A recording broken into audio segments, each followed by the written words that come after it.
Oh man, man. We should play that song every morning for the next 3.5 years. That was a good time. Powerman 5000, the Kerry Jackson mix, and Elvis in Kaysville. Listening in Kaysville, we're waking him up early for that one. There's an Elvis in Kaysville. There sure is. Sure there is. I think there's an Elvis in every town. Probably. Yeah. Listen, why? Because that's been my earworm since Monday. That's a great song. I forgot all about that. I was hoping I could, get it out of my head, but no. Now listen to this. Listen to this about that song. All right. Worlds Collide, Powerman 5000. Yes. Of course, Powerman 5000. The younger brother, one of the guys in the band is the younger brother of Rob Zombie. Rob Zombie's brother, Spider. Spider, yeah. And that was from their first album, Tonight the Stars Revolt. It is the only song that any of us know by Powerman 5000. They have released 11 albums. Let's take a look here. And let's see. I mean, unless you're like a diehard Powerman 5000 fan. But then, Katie's met him. So yeah, Katie knows. I think that's and it's the only song that any of the articles about them mention. Let's see what. I mean, that sounds on brand. Might get a swear, Carrie, so be ready. I've got it.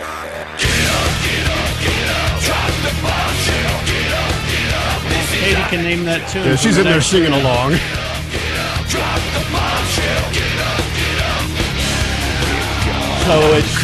So every song they do is just a version of When Worlds Collide. Pretty much. Remember when music used to be scary like that? I kind of miss it.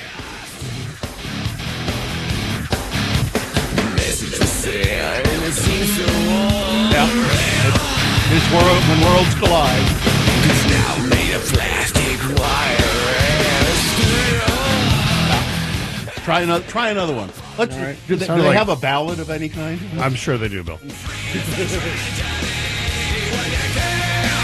That's a little different. This one's a little more straight ahead. Yeah. Pop. He sounds like Jonathan Davis of Korn on vocals. A little bit.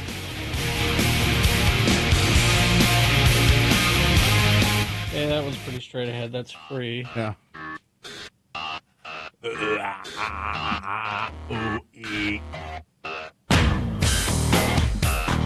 Well, I kind of like where this is going. It's a little different.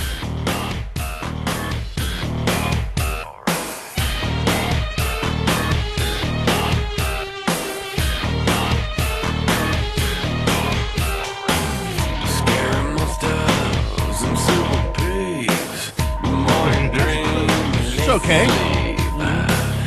This reminds me of Mike Doty a little bit. Whatchamacallit?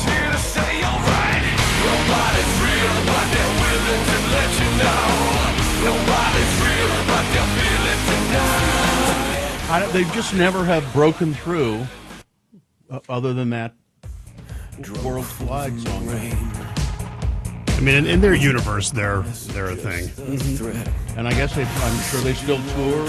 Oh yeah. To fall apart is the only way. Scratched all in the walls. This is pretty good too. Whispering you don't need to stay. And the little Sisters of Mercy figure. Lipstick. Well, of course, they're singing about black lipstick. Oh, then I was spot on, wasn't I? You were correct.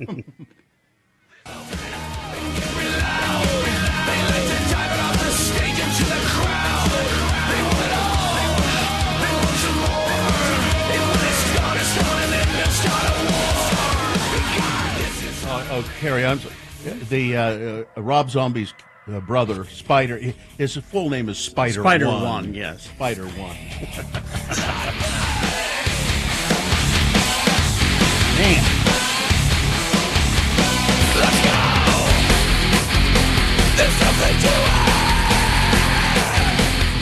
it. I forgot how much I like this kind of music. I don't listen to it much anymore. It's a good time.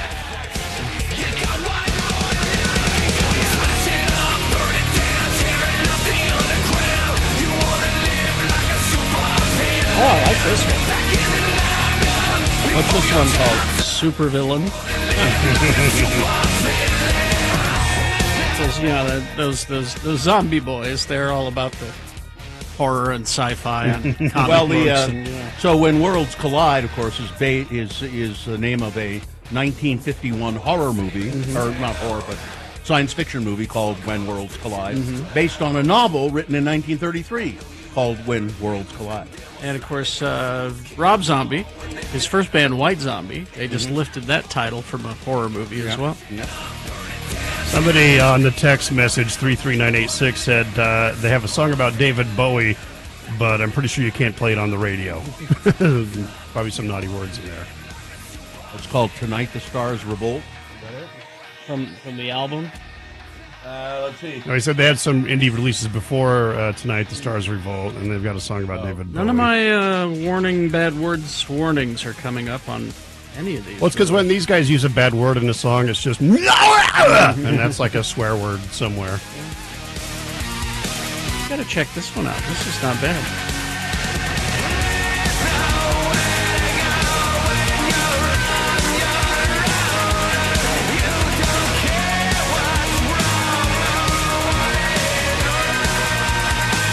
So Katie, do they come to town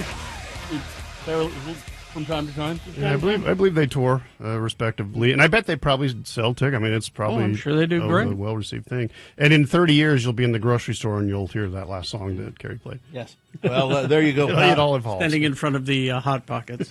There you go, Powerman 5000, and that ought to wake you the hell up. Well, yeah, Yeah. All of that, and if it didn't, you're dead.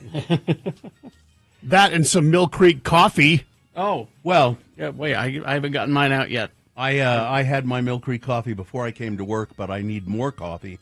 That means I'll have to rely on other coffee here at work, and On the not good coffee and here. it's really not that good. And I just but I need a bigger thermos. I love my C3PO thermos, but I need a bigger thermos. It's essentially like a large cup of coffee. yeah, you need And more than that. I need two. I need at least two. Get a bigger C3PO. I need a bigger something. That's what you See, need. I tried to bid on his foot. I could keep coffee in there. Yeah. All right. Well, anyway, sorry about that. Well, that was fun. This has been Farting Around with Carrie, Bill, and Gina on X96, Radio from Hell. You know, Todd, I've always said that when people say, it'll be fun, or that was fun, it generally isn't. No, it was. So, I enjoyed it. I Well- like farting around. That's the best part of the whole morning. so then say, well, that was great, or yeah, I really enjoyed that. Don't say, that was Well, fun. that was fun. It's really, because it usually isn't. All right, we have to take a break here, and then we'll come back, and you can check in with us. 877-602-9696. That's the number. 877-602-9696. You can also text us if you'd like to check in that way. 33986. RenaissanceRanch.com. If you or someone you love is struggling with addiction, there is no finer program in the state of Utah than Renaissance Ranch. Renaissance Ranch, it's a local family-owned addiction treatment center, and it has one of the highest success rates in the country. Lifetime guarantee. That means if someone that you love, or if yourself, if you go through the program and you relapse, you can go through the program again free of charge. Renaissance Ranch, the program is designed for male patients specifically. They offer residential and outpatient service. I've had, in my own family, people struggling with addiction, and I know that Renaissance Ranch works. They are staffed by recovering addicts who have great empathy because they understand addiction cycles.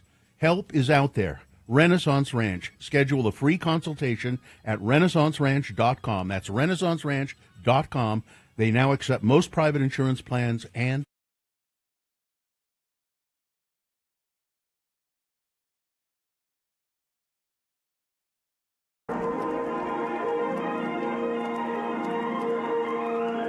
It's often said that people of Utah speak a language all their own. It's a language that's often confusing and even incomprehensible to newcomers here in the Beehive State. So, Radio from Hell presents a handy guide to help everyone understand how the natives speak.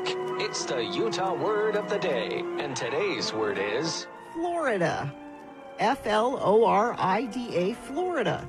Today we turn to the Juab County city of Mona, Utah, home of beautiful lavender fields, the Burson Ponds, and the Mona Reservoir, a town that truly lives up to its motto, Mona, Utah. So why not?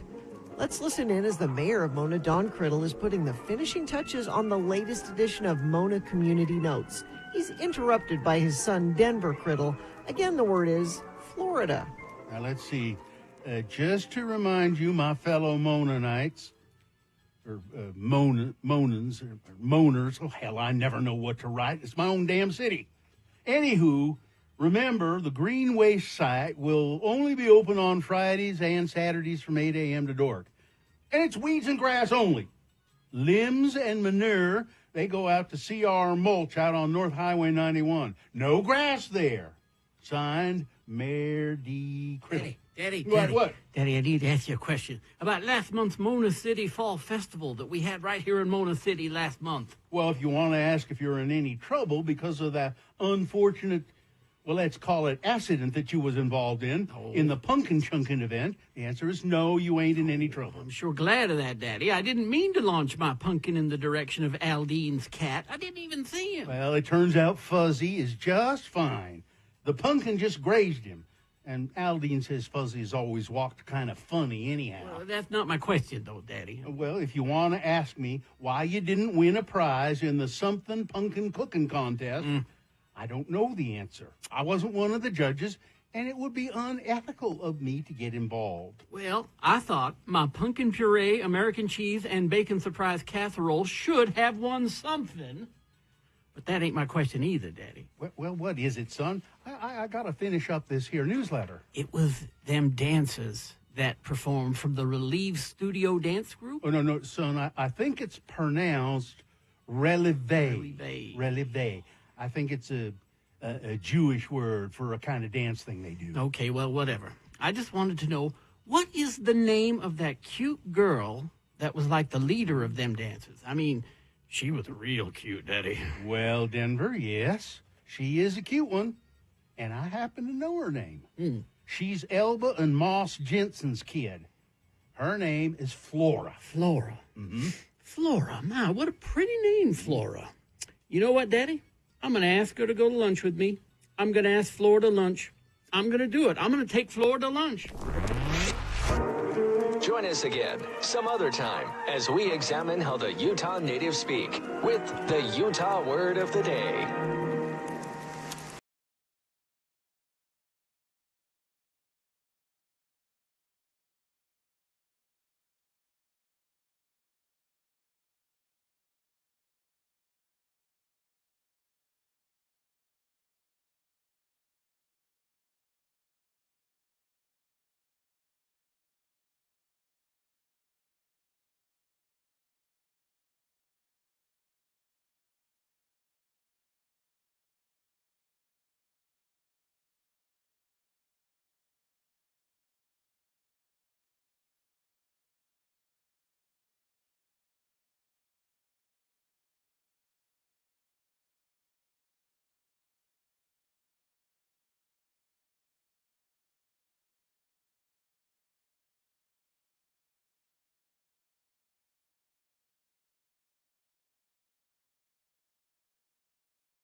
X96. All right, 6:22. Let's get this over with. Yeah, a couple of things before we officially begin the program. We have things that must go coming up. Mm-hmm. We could use some. Need some. If you have things that must go, things that you want to get rid of in your life, things that are just bugging the hell out of you, then email them to us right now. radiofromhell@x96.com. Put must go in the subject line, and there's a good chance that you will get yours on the air today. I'll save the other thing for later. Do we have a sponsor here, Todd? We do. The official opening brought to you by the Utah Division of Consumer Protection's free annual Declutter Day happening on Friday at the University of Utah's Guardsman lot. Safely destroy your sensitive documents, household items, and discard outdated medication. Go to dcp.utah.gov/declutter. The moon is 89.3% of full today. It is a waning gibbous moon. Still time to see it. The moon will set today at 8:19 a.m. It's kind of obscured a little bit. There's mist or sort of misty clouds in the sky, and it's kind of interesting look of the moon. And it will set, I already told you, didn't I, at 8:19 a.m. Today. Today being Wednesday. It's the 16th day of April in the year of our Lord Jesus Christ, 2023. It's Charlie Chaplin Day. He was born on this day in 1889. And there was a gathering of chaplains. Like it was a record-breaking number of people dressed as Charlie Chaplin. Let me find that. Yeah. Do you remember? This was years ago. Somebody robbed his grave, stole his body. Yeah. I think it was in the 70s. Dug him up and stole his body and held it for ransom. They got it back. Yeah, I was going to say, did they find it? Or is it? No, they got him back. But I thought, what a weird thing. Is it on the loose? It's Day of the Mushroom. Shrooms, dude. April 16, 2017, world record for a gathering of Charlie Chaplin lookalikes, 662. And that was in 2017? At the Chaplin Museum in Vevey, Switzerland. It's National Orchid Day. One of the two largest families of flowering plants. I thought you said orca. No, orchid. Okay. I was excited for whales. Between 21,000 and 26,000 currently accepted species of orchid. It's wear pajamas to work day. Oh, good. Yeah, try and get away with that crap. I kind of did, though. I'm just wearing sweats. Oh, yeah. Nice look, Todd. Yeah, I'm a stunning example of fashion. It's National Banana Day, Eggs Benedict Day, and Save the Elephant Day. And this is an all-new edition of the official morning show of Shrooms, dude. Oh, wow. It's the Radio from Hell show, starring the Lords of Morning Radio. It's Kerry Jackson putting on his hat. I'm a Lord of Morning Radio. I'm Bill Allred. Gina Barberi out of today, and she'll be out for a few days. We'll tell you more about that coming up. So filling in is Todd Newcomb, the program director of X96. I'm the deacon of afternoon radio. I'm not a lord yet. Not a lord. Katie, for short, is our fine producer behind me, and who's there? It's Allison. Hi, Allison. Mm-hmm. Allison is helping out, and Allison always waves. I like that. Hi. And it's the dog is in there too. There he is, looking alert for a change. There he is. All right, and now we'll go to your check-ins, 877-602-9696, or you can text us 33986. Sketchy Blake of Ogden checking in. What the hell did I wake up to? Keep Ogden sketchy, Blake. Let's see. Adam in North Ogden checking in. Powerman 5000 had a few indie releases before Tonight the Stars Revolt. That's where the David Bowie song comes from. Okay. I was looking on Tonight the Stars Revolt. Mixer driver Shane checking in. Good morning, Todd. Hello, Shane. Excellent music school. Huge Rob Zombie fan and now a Powerman 5000 fan. I, too, miss scary music. Mr. and Mrs. Charles Zombie and their son Spider Juan Zombie. Richard, who's not a dick, checking in. Tree of Maine checking in. Yes, some headbanging wake-up call. Wahoo. Zane of Dallas checking in. Wife is home. Oh, good.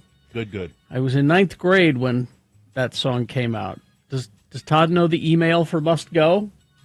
I believe Bill just gave it out, right? It's Radio from Hell at x96.com. That's just Zane hyping everybody. Zane is our hype man. Yes. Thanks for hyping us, Zane. Harry City listener checking in. Got tickets to see Revenge of the Sith in theaters. Man, these tickets are going fast. They are. Yeah, Katie, I think, got them. Got some.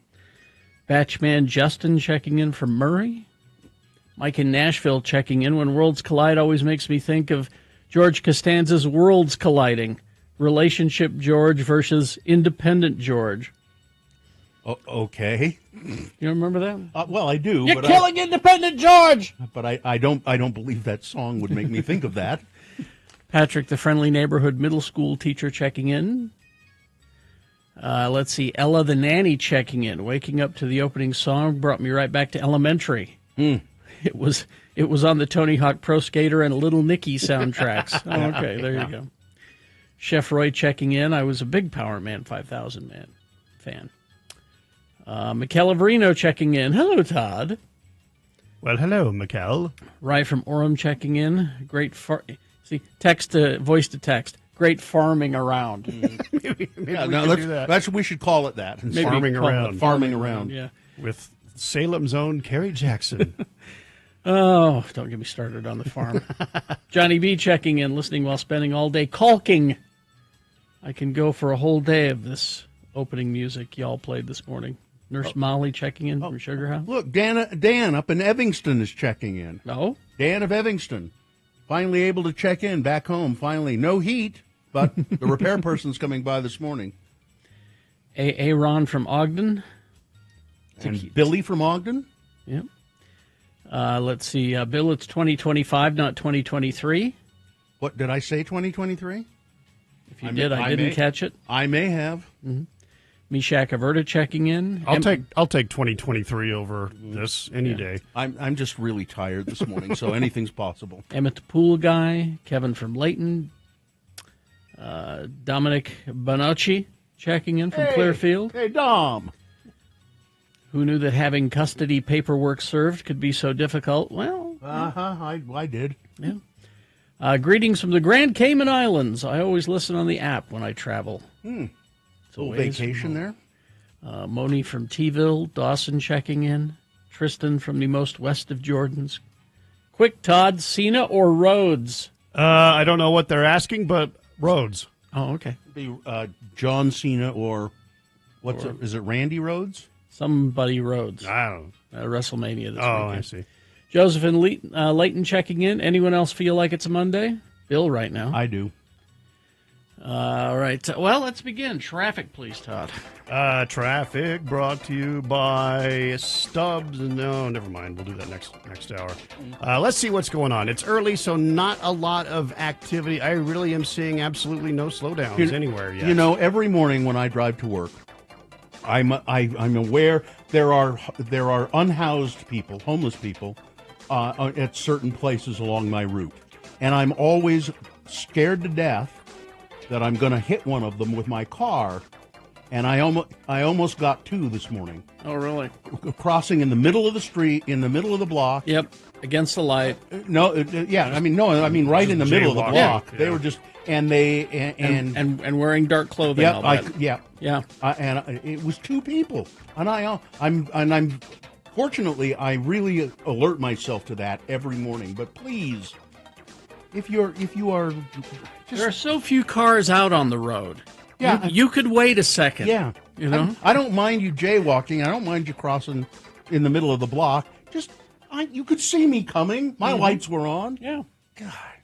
Anyway. All right. Well, let's begin. We got some messages and a song. Right after that song, it's Big Boy News and Opinioendo, and Frank Crist Presents. They're fine. They're just fine. The Dead Celebrity Game. We'll tell you how to play, what you'll win, all coming up. Stand by for that. BigOTires.com. Big O Tires, the team you trust. Right now, save $50 to $100 instantly on select sets of tires at Big O. Big O, I go to the one on 2nd East and South Temple. and they are just always very accommodating. They have a kind of a little small waiting area there, but they have Wi-Fi, and they have the TV on too, and you can watch whatever you want. The Big O Tires, and right now, check out their Healthy Car Special. It's just $39.95. That includes an oil change, tire rotation, alignment check, brake check, battery check, and more for just $39.95. It'll keep your car in shape and running well. And Big O is locally owned and operated, so stop by your local store today. They have financing. Don't Oh, forget yes. Yeah, one of my first credit cards was a Big O card. they have no credit needed financing, financing to fit any budget. So BigOTires.com, that's where you go to find a store near you. They are the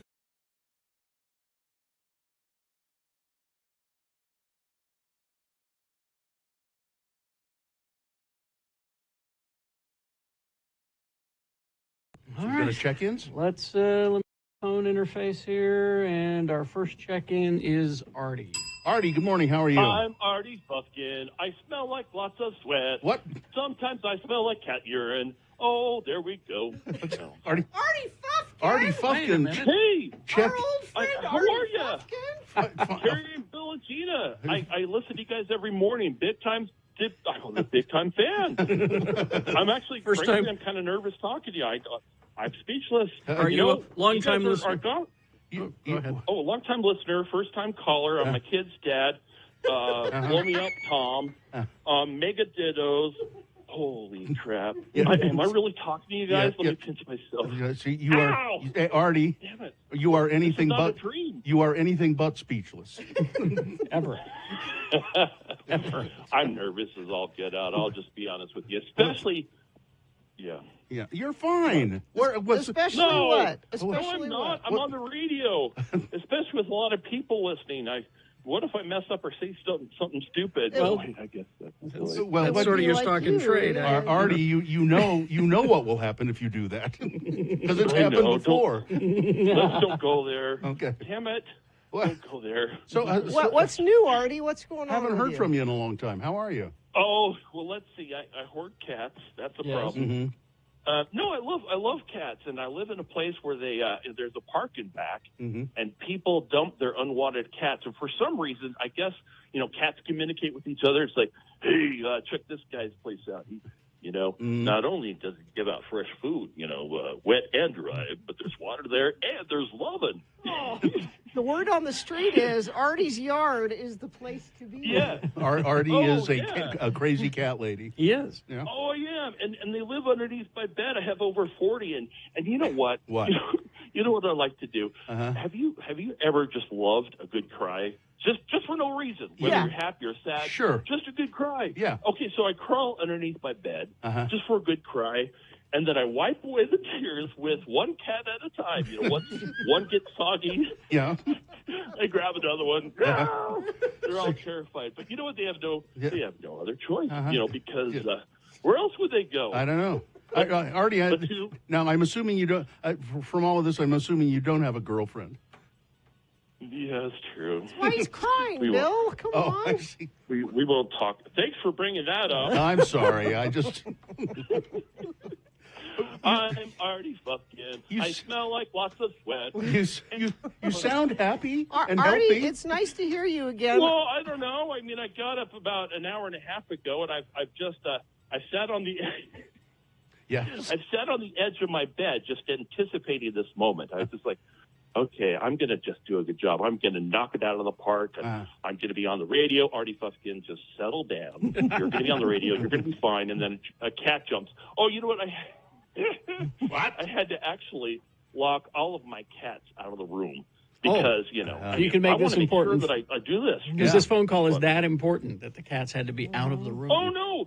And they jump on you. And then when you have over 40, they jump, not only in your lap, but they start to crawl up you. Yeah. And then they, crawl on your shoulder, and it's just a big mess. Yeah. Arty, now you called us. Have you got some sort of news? Some news for us? What's going on? We haven't. Heard, I haven't heard from you forever. Yeah. So what's going on? Oh, yeah. Oh, I got my call, and I'm going on a mission. Where are you are. going? It's the New Mexico Albuquerque mission, and I'm going to the MTC about 2 months from now. and it's just going to be a mess. Artie, No, you're not. No, Artie, you're not. do you know the song "I Hope They Call I'm Me already on a nervous Mission"? about that. Artie, do you know the song "I Hope They Call Me on a Mission"? I hope they call me on a mission. I thought so, yeah. But I have one. I have one even better. What's that? Okay. They send out, the mission song before you go. Uh-huh. Let's see. Live and learn the gospel in this enchanted land. Guess the state. Just The land of enchantment is New Mexico. Yes. What? Yes. Oh, they really do that? They do that. Guess the I don't state. know. You just made that up. Oh, you'll like this, Yeah, I Artie. made that part up. Artie, we just What? got a text from a friend of the program. It says, Arty Fluffkin, I named my cat after Artie years ago, and he's 16 years old. He's a Flame Point Siamese, and his name is Arty Fluffkin. Well, bring them by the studio or at my house. I'd love to meet him or her. Do you have any other news, Artie? Any other than big announcements? Other than going on a mission to New Mexico. Oh, I guess you guys have let me back in the building after that big stalking. After the incident, yes. I mean, we voted no, but somebody else said okay, you can come back. You voted no. Yeah, we voted no. So I guess I'm going to be on the radio again, and it's going to be a hot mess. Especially. I mean, let's just be honest. I mean, it's going to be a rolling dumpster fire just every freaking day. When are you going to be on the radio? When are you going to be on? Oh, this weekend. What am I talking about? Tomorrow. I'm going to be on from 10 to 3. Yeah. Yay. Oh, it's going to be exciting. From So 10 tune in and 10 in the morning or 10 at night? 10 in the morning till 3 in the afternoon. Okay. Probably should be at. I didn't think about that. Yeah. But you know what? And also the equipment in the studio. Holy crap! It's overwhelming. Yes, it's nice. I'm used to. I'm used to a standard, but that thing is a stick shift. Well, listen, Artie, congratulations. Now Katie is on right before you. Yes, our producer. So be nice to Katie when you come in. She's going to introduce you. Don't scare her. Oh, well, I have great news to Katie. What? I've actually put on an extra layer of speed stick. Oh, yep. good. So Okay, good. That's good to know. to mask to mask the cat urine and tears. I don't know. All right. All right, We're Artie. happy to have you back, Artie. are I'll happy be, to have I'll you be back. listening Oh, tomorrow. We're excited. Good You news. know what? I will, like an old wise man said a long time ago, I will do whatever in whatever kind of way. Okay. All right. So that's what I'm going to do. So, Okay, thank you. so That's what I'm going to do. All right. Okay, so Thank you, Artie. in whatever kind of way. Looking forward to it. In whatever kind of way. All right. Okay, so. Okay, so I am Bye. a fan of Artie. goodbye, Artie. Oh.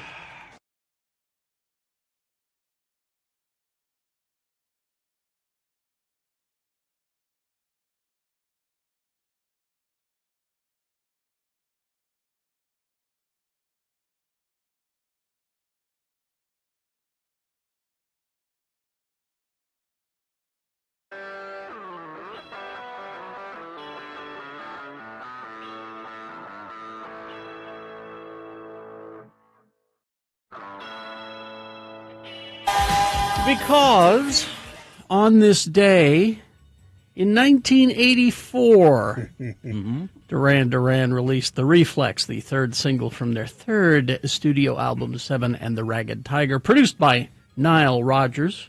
His work with Duran Duran on those early releases is just stunning. It was the group's first U.S. #1 and second in the U.K. I thought Rio or Hungry Like the Wolf went #1, didn't they? I don't know that I guess they didn't. Yes, they didn't. But they were big hits as well. And I had, when that song came out, Carrie, imagine 14-year-old Todd Newcomb, and I go to a record bar in the Newgate Mall, and they had that 7-inch single, but it was the picture. It wasn't a picture. It was like a poster that was folded around the record. So you buy the record, and it was like a full, like wall-sized poster. Oh, of yeah. the band. So yeah.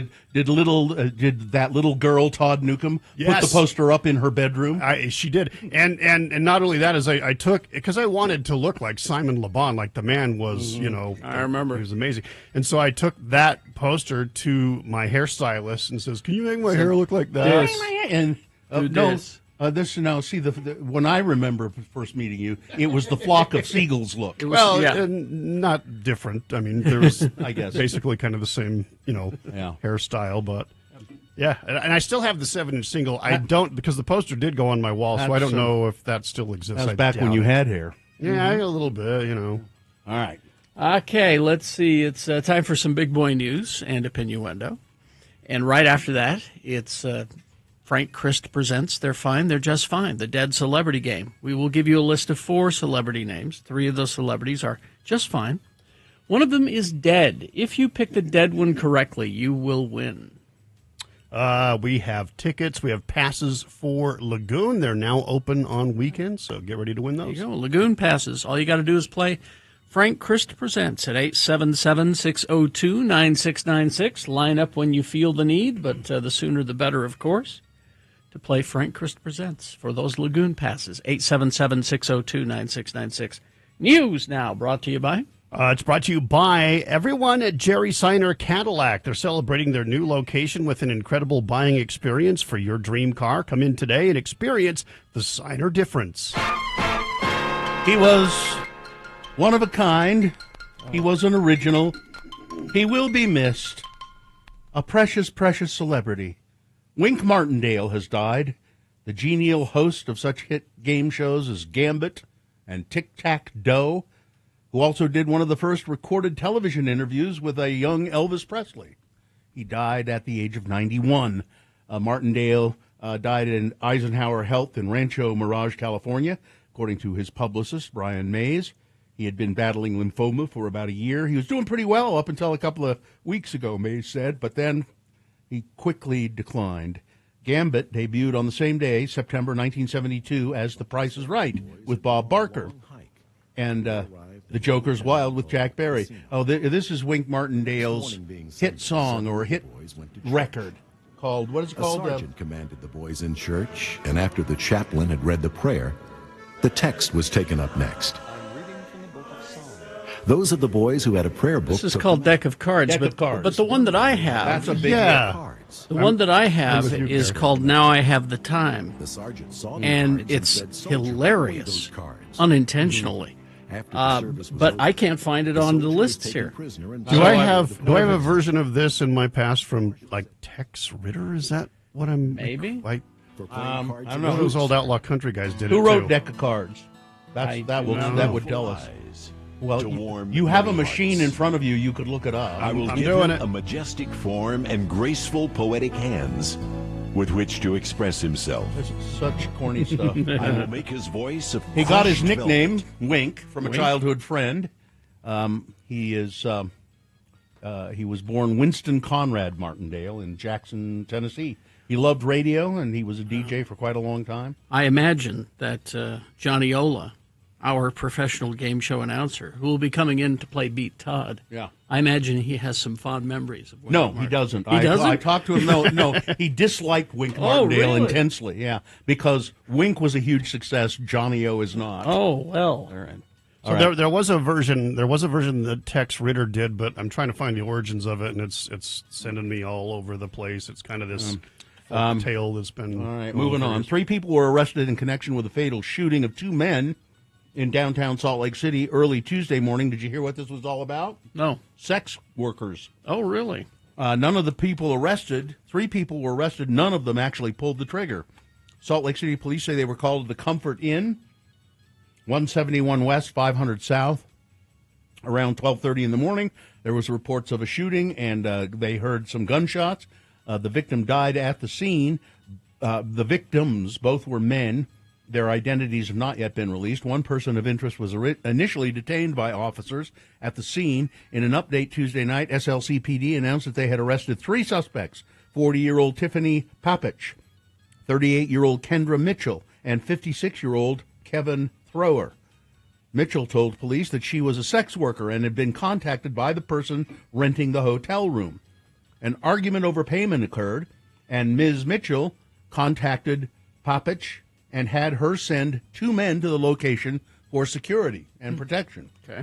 Police said that Ms. Papich and the 2 men arrived and forced their way into the hotel room. One of the men was armed with a handgun, and the men assaulted the hotel room patron, demanded money from him, and then stole his car keys. Details about what happened next are still unclear, but SLCPD said that the two men ended up getting shot by the man entering the room. Now, Ms. Mitchell and Ms. Poppich were both arrested for aggravated robbery and aggravated burglary. The Poppich and Thrower were booked for obstruction of justice. Police said the Thrower lied to police at the scene and told them that Mitchell had run off, but she was standing right next to him. They said he lied, and he said he didn't know anything about her or the incident. The hotel guest who shot the two men was not arrested, and his name has not been released. Not arrested because I don't think they've got him. They don't know where he is. That was just a few blocks. You said 5th South? 5th South and just right over there. 100 something Lovely. west. The owner of a recycling center in Ogden is now facing charges after officials say his business violated the Water Quality Act by illegally dumping wastewater on his property without a permit. David Rawson was charged on Thursday. Court documents state that around August of 2022, the Weber Morgan Health Department and the Utah Department of Environmental Quality discovered that Rawson's business, Recycled Earth, had constructed an unpermitted pipe system on his property. Officials say the pipe system was meant to divert non-stormwater or liquid oil and gas-related wastewater that Rawson was accepting and then just dumping on his property. You don't do that. You don't let it soak into the ground. The city and the Department of Environmental Quality began investigating the suspected discharge. I had a suspected discharge once. And they received multiple complaints about a noxious smell, traced the source to Recycled Earth. Authorities say Rawson knew that he wasn't allowed to do that, but was doing it anyway.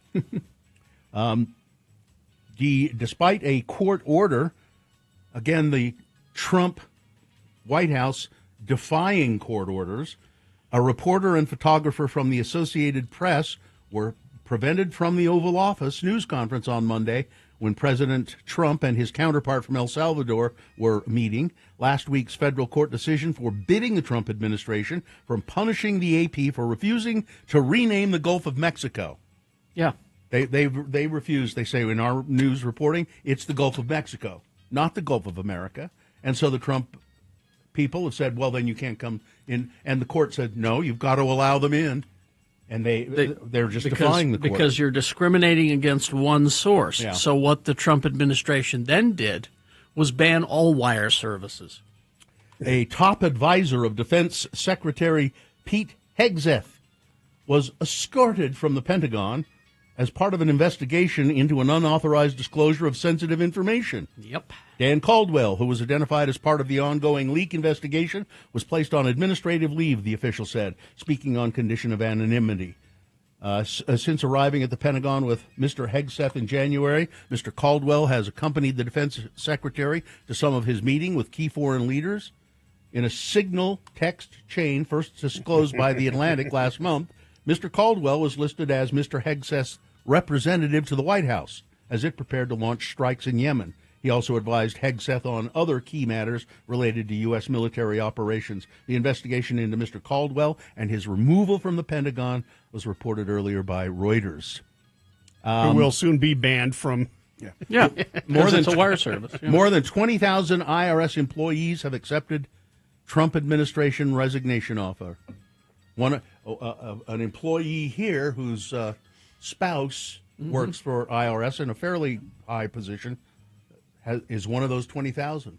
She said, Really? I'm not going to do, and I think these people, these 20,000 who are accepting the resignation offer, it's because I'll just get fired if I don't accept it. It's mob tactics. Yeah. And if you accept it, you get some protection for a while. You get some salary for a while. You get some health benefits for a while. Can you trust that word, though? The Justice Department says that a man has been arrested and charged after threatening to kill Director of National Intelligence Tulsi Gabbard and her whole family. You and your family are going to die soon, and I will personally do the job if necessary. Death to America means death to America, literally. Tulsi is living on borrowed time, he said. The home you two own is a legitimate target and will be hit at a time and place of our choosing. Prepare to die. You, Tulsi, and everyone you hold dear. America will burn, he said. Let's see. We have, let's do one quick story here. What's in the air? Allergy sufferers here in Utah are crying out. I know Katie is an allergy sufferer. Tree pollen. Apparently, there was never-ending allergy symptoms. Local hospital is trying to get a better gauge of what's floating around by collecting pollen. Beginning of the season, the springtime really caused me to just erupt sometimes, said allergy sufferer Drew Bailey. But apparently this year, and it's mostly tree pollen, you're right, but it's worse than ever. It's worse than it's ever been. I'm sure it has nothing to do with climate change. Oh, nothing. No. All right, that's it. Sports, weather, traffic? Sports. You know, you can serve the community and Utah athletes by becoming an official, because without officials, there's nothing that'll even happen as far as developmental sports in Utah. It is a physically and mentally demanding avocation, but it's rewarding on many levels. Like a lot of you know, I've done high school football for years. I'm on my 34th year of officiating football, and I can't wait to get back for more. They need help on every sport, every level. Now is the time to start thinking about football season, because tests and training will begin this summer, and you can get more details at highschoolofficials.com. And the pay is pretty decent. I just did my taxes, and I made like $2,000 doing sports officiating, and that's just football. All right.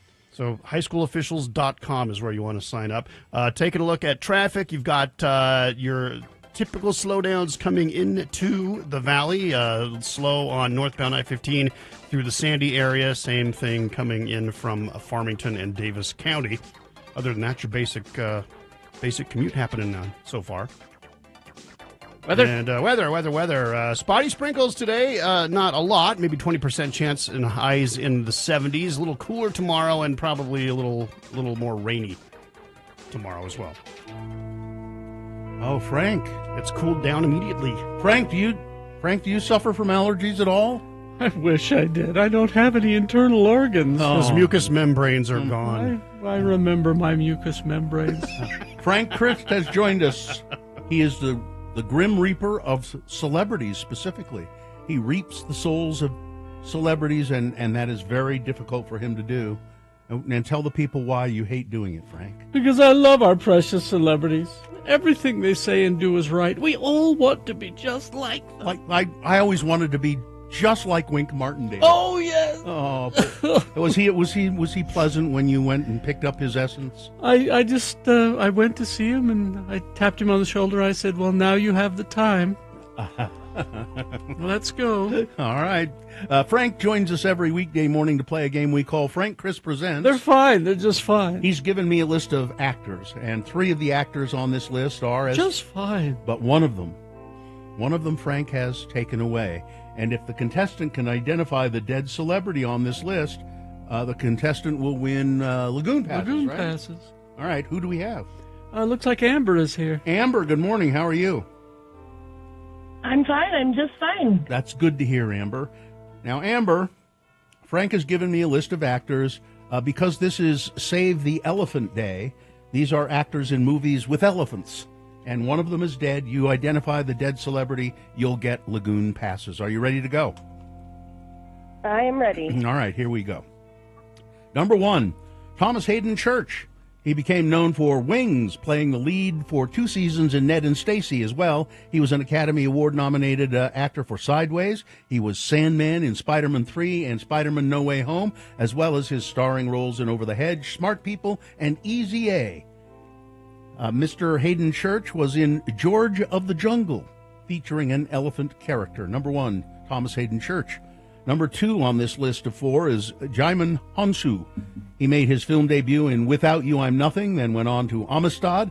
He was nominated for an Academy Award for Amistad. He also appeared in The Fisherman King, in Aquaman, Black Adam, and Shazam, Fury of the Gods. Other notable films include Stargate, Gladiator, and Constantine, and also The Island. He was in a movie called Elephant White. Number 2, Jaimin Hansu. Number 3 is Michael Rooker. His first movie, Henry, Portrait of a Serial Killer, is a very hard watch. He also had roles in Guardians of the Galaxy, followed by Guardians of the Galaxy Volume 2 and Volume 3, I guess. He is a recurring collaborator and Guardians of the Galaxy director James Gunn. He's appeared in all of James Gunn's movies, including Slither, Super, and The Suicide Squad. He was in White Elephant, number 3, Michael Rooker, and finally number 4, Ray Liotta. He first gained attention for his role in Something Wild, earned him a Golden Globe Award nomination, best known for his portrayal of Shoeless Joe Jackson in the film Field of Dreams, and also Henry Hill in Goodfellas. Liotta appeared in numerous other films, including Unlawful Entry, Copland, and Hannibal. He was in Operation Dumbo Drop, Celebrity number 4, Ray Liotta. I'm really tired today. All right, Amber, which one of those celebrities is dead? I think it's unfortunately number 4, Ray Liotta. You're correct, Ray Liotta. I actually had a crush on him when I was a young child. Yeah, he had really beautiful, like blue eyes, as I recall. Very piercing blue eyes. All right, Amber, you've won Lagoon passes. Congratulations. Yay! Hang on the line. You. Hang on, and Katie will tell you what to do next. Well, oh my. I've got to go check on Bobby Vinton. Bobby, blue velvet. Yes. Bluer than velvet were her eyes. He's 90 today. Oh, my. Oh, my. And Kareem Abdul-Jabbar. Yes. 78. Did you see him in that wheelchair? I didn't. Oh. I think I'd better check on Kareem before Bobby. I'll tell you that right now. Goodbye, everybody. Goodbye. Goodbye, Frank. Just got a text from the folks out. What's it called? The I'm tired too, Bill. You know the people that text in traffic stuff. What do we call them? Oh, our Infiniteam. The Infiniteam. God, I need more coffee. Anyway, stop traffic at about 7200 South. I'm assuming that's on northbound I-15. So heads up if you're in that area. All right, is that it? That is it. We will take a break. We will be back after these messages with your list of things that must go. Stand by for that.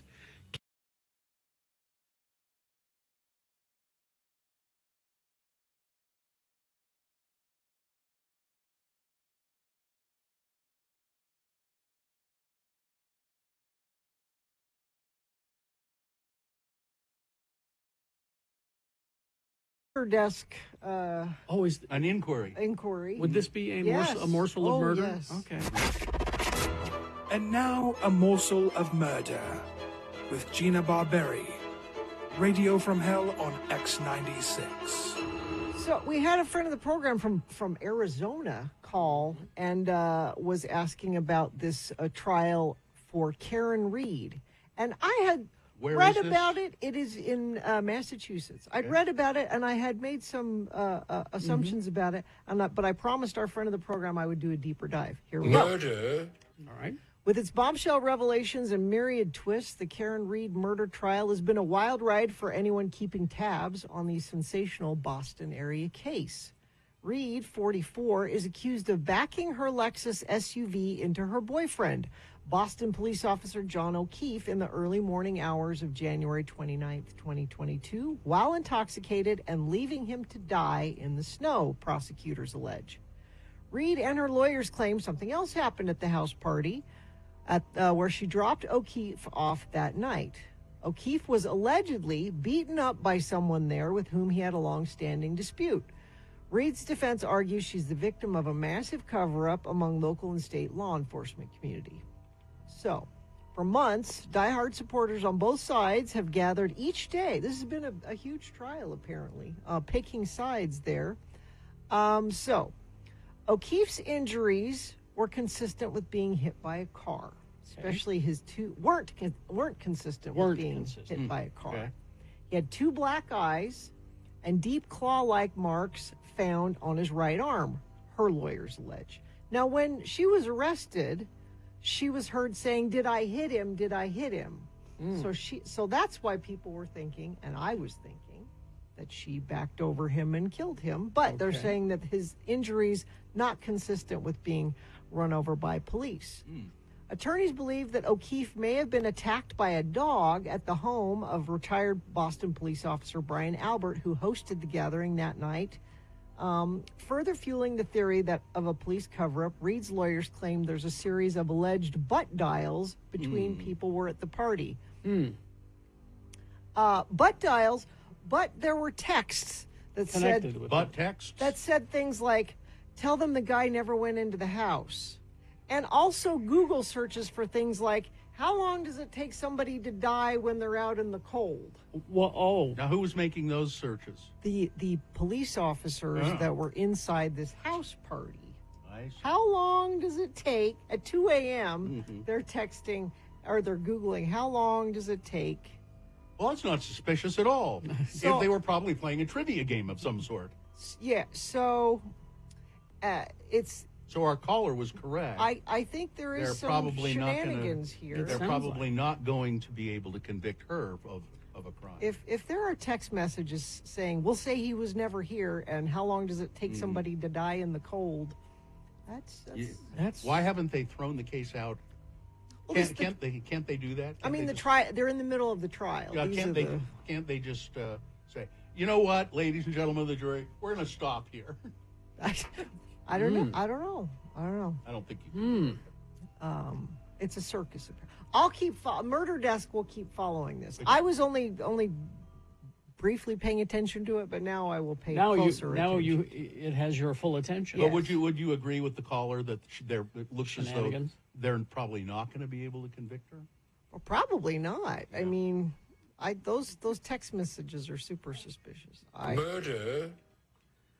I still maintain they could very easily have been playing Trivial Pursuit.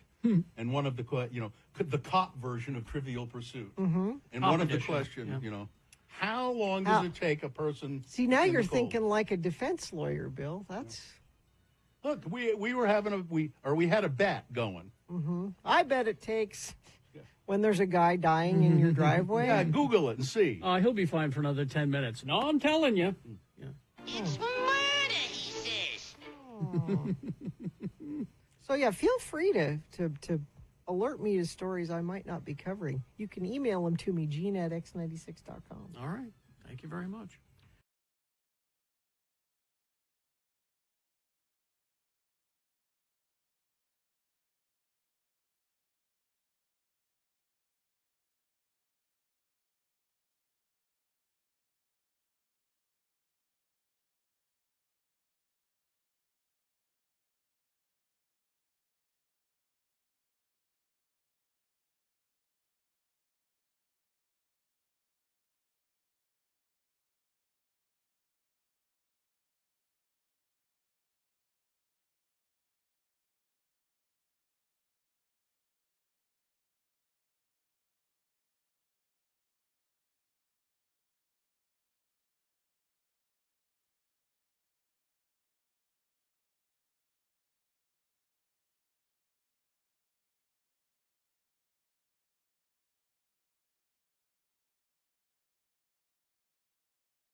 All right, 7:06, yes? You know who's listening right now in Sandy is our buddy Tommy in Sandy. In Sandy. Yeah, hi, Tommy in Sandy. All right. Oh, quickly, I need to wish my official coffee bitch, Austin. It's his birthday. And his mom, they're both avid listeners, but his mom says, please wish Austin a happy birthday from his mom. So from your mother and I, Austin, happy birthday. Happy birthday, bitch. Happy birthday, coffee bitch. And why am I drinking coffee that I had to make myself today?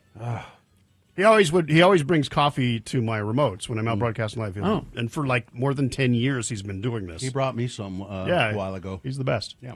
All right. How do I get in on Are this? we on the air? Are we doing a show? Must go. This Things That Must Go, brought to you by. It is brought to you by Don't Pay for Tires and Oil Changes Ever Again. Get tires and oil changes for life with every new Mazda purchase from Bountiful Mazda. See Bountiful Mazda today for details.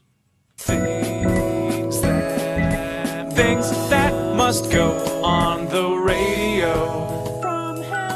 Things that are bugging you, our dear, dear, dear friends of the program. Things that you can't stand anymore. They must go from your life. You say, I don't know what to do. Oh, I know. I'll send it to Radio from Hell, and maybe if they mention my must go on the air, it'll make me feel better. And maybe sometimes these things magically disappear from your life. So send your must goes to Radio from Hell at x96.com. Put must go in the subject line, and we'll read them. I'll go first. I've got three of my own today.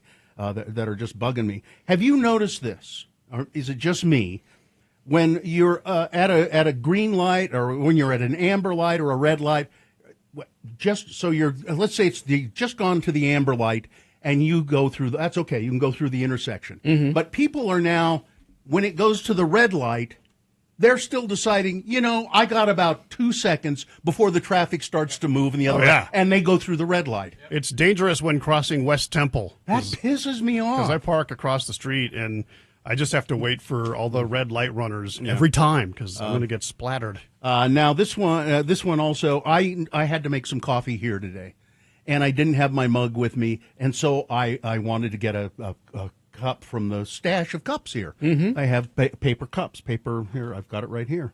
And so I noticed this morning that there were 3 cups left in the dispenser. Mm-hmm. And I went out there a second ago. No cups there. So when you use the last cup, it is you should go down into the stash, into the cabinet, and bring out a fresh, supply of cups. Exactly. Don't just leave it empty.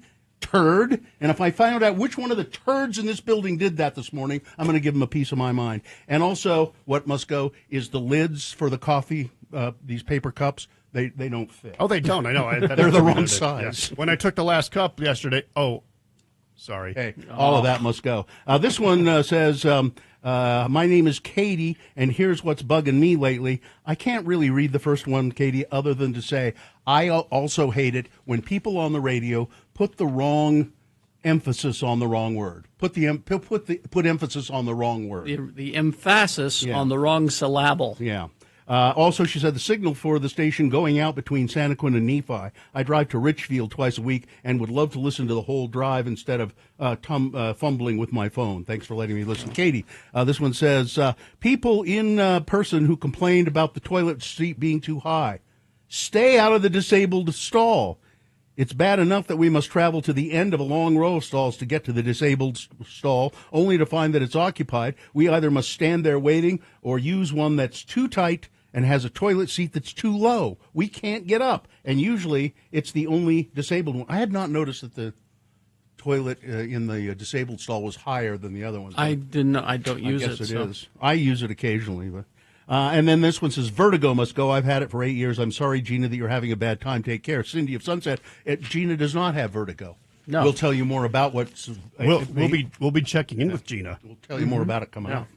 All right, Carrie? Todd, you go. All right, a couple of my own. First of all, I meant to say, Todd. Yeah, first of all, my old headphones. I've solved that now because I have brand new ones today. But my old headphones, they're like 12 years old. But I was having the little vinyl on the ear parts was coming all apart, and it was sticking to the stubble on the side of my head and all over my face. So I'd get done with my show, and I'd be walking around with giant hunks of black vinyl just stuck to my face. I got all the way home, and I'm like, oh my God. I thought that was a fashion choice when I noticed it. And another thing that must go, they changed the lights in the men's room here today, and they're doing it yesterday, actually. And I went in there and used the restroom before I go in, and it's just so bright, and you don't need to see that part of your body with such intense lighting, like ever. Like, it's just like, I'm getting ready to do my business. I look down, I'm like, oh, God. I wish they'd fix the plumbing in there. Well, they were doing a little of that yesterday, too, but I don't know if that's going to happen. A list from Tony, his things that must go. Nobody telling me that Costco replaced the mango smoothies from the food court with strawberry banana smoothies earlier. What? I hated the mango flavor since it reminded me of sucking on mud. And then car shopping with a smaller budget due to crappy insurance payouts.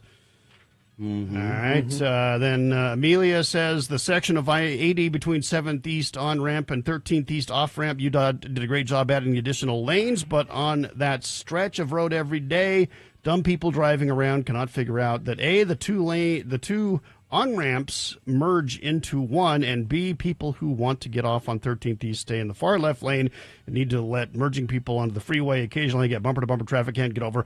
I think people will eventually figure that one out. And finally, Terry sent me a whole bunch. I'll read just a couple here. People driving cars the wrong way in Liberty Park must go. What? Jeez. That's kind of, you go in there just like that loop, but it's like one way all the way around. But it's very clearly marked. Yes. Yeah. People skateboarding and bicycling and riding scooters on the sidewalks. It's posted everywhere not to do it, but they ignore it and said finally ignoring coming to a stop when turning right on red. That's kind of dangerous, again, while crossing the street. That's when I usually am almost plowed it down. Right. So there you go. This one from Meg the manager. Car accidents that end with a broken back. Tim the tree guy's broken back just won't heal. Goes to the doctor 5 times a week, still not better. He's feeling really down and crappy, and I can't do anything about it. This must go. And somehow I tore my pinky toenail off. That should... Everybody I know has something going on with him. Lee is sick, and our attorney Mike, his throat situation is back. I'm not feeling great. And, and then there's Gina. Yeah. Gina wins. Gina? I wish we'd done things that must go yesterday because it would have been much easier to send an email than have surgery yesterday. No. To make my gallbladder go. You had your gallbladder removed. It's outpatient essentially, isn't it? Excuse me. Oh, that hurts. Yes, I'm home. Laparoscopic. Yes. So So you guys knew I was feeling a little dizzy and not quite right at work. And I came home and felt that way the rest of the day. Got up to go to work yesterday. And, I never call in sick to work. Ever, never. No, you just don't show up. And I could not get out of bed.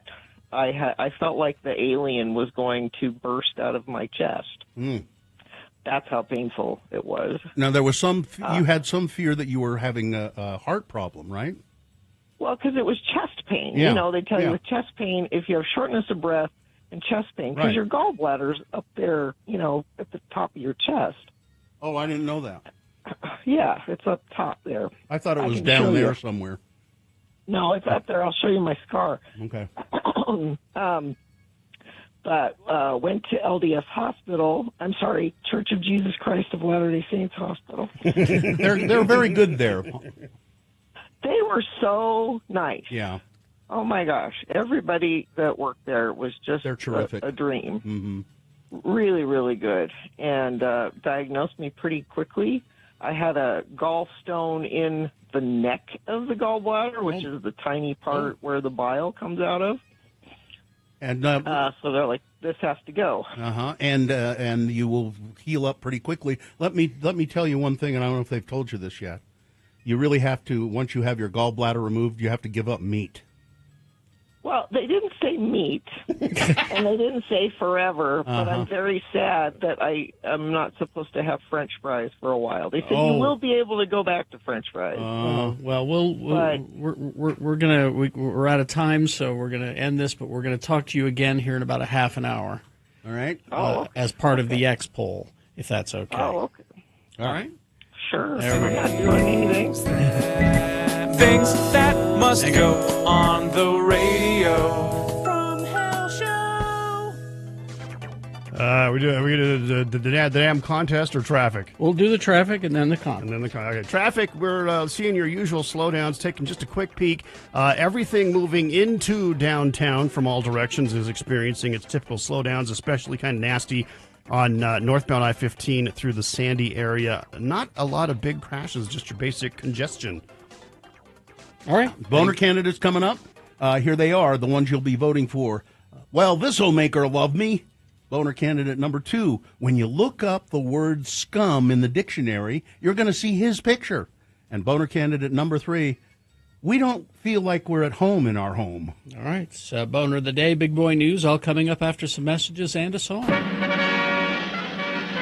Money, money, money, money, money could be yours. $1,000 in another flippin' cash contest here at X96. Now, this is your first keyword.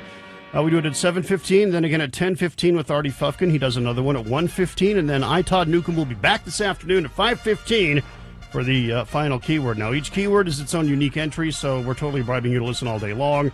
But a daily prize of $1,000. The keyword, and you have to use this special text number for the cash contest because that's just how life is. The keyword is key, K-E-Y, key, the number 508-777-1000. Text key to 508-777-1000, and that just might put $1,000 into your pocket. All right. UtahAdvocates.com. The advocates are community-minded people. They're personal injury attorneys, small boutique law firm here in Salt Lake, but community-minded. They get involved in all kinds of projects. For instance, they are trying to help fill the shelves at the Murray Children's Pantry. It's a local pantry providing meals to people who really need it. No questions asked. The Murray Children's Pantry needs non-expired and non-perishable food to meet to feed some hungry bellies. So you can go to the pantry and take your donations, or if you're unable to donate goods, you can give money via Venmo at Advocates Donations. So Venmo at Advocates Donations. And if you get hurt in an accident, no finer place to contact than the Advocates. 24 hours a day, 7 days a week. You call them, 801-355-5550. They can assess your case over the phone, and if they take your case, they don't charge you a dime for any of it. And they just take money when they get you a settlement. So 801-355-5550, or go to UtahAdvocates.com. This is Jim.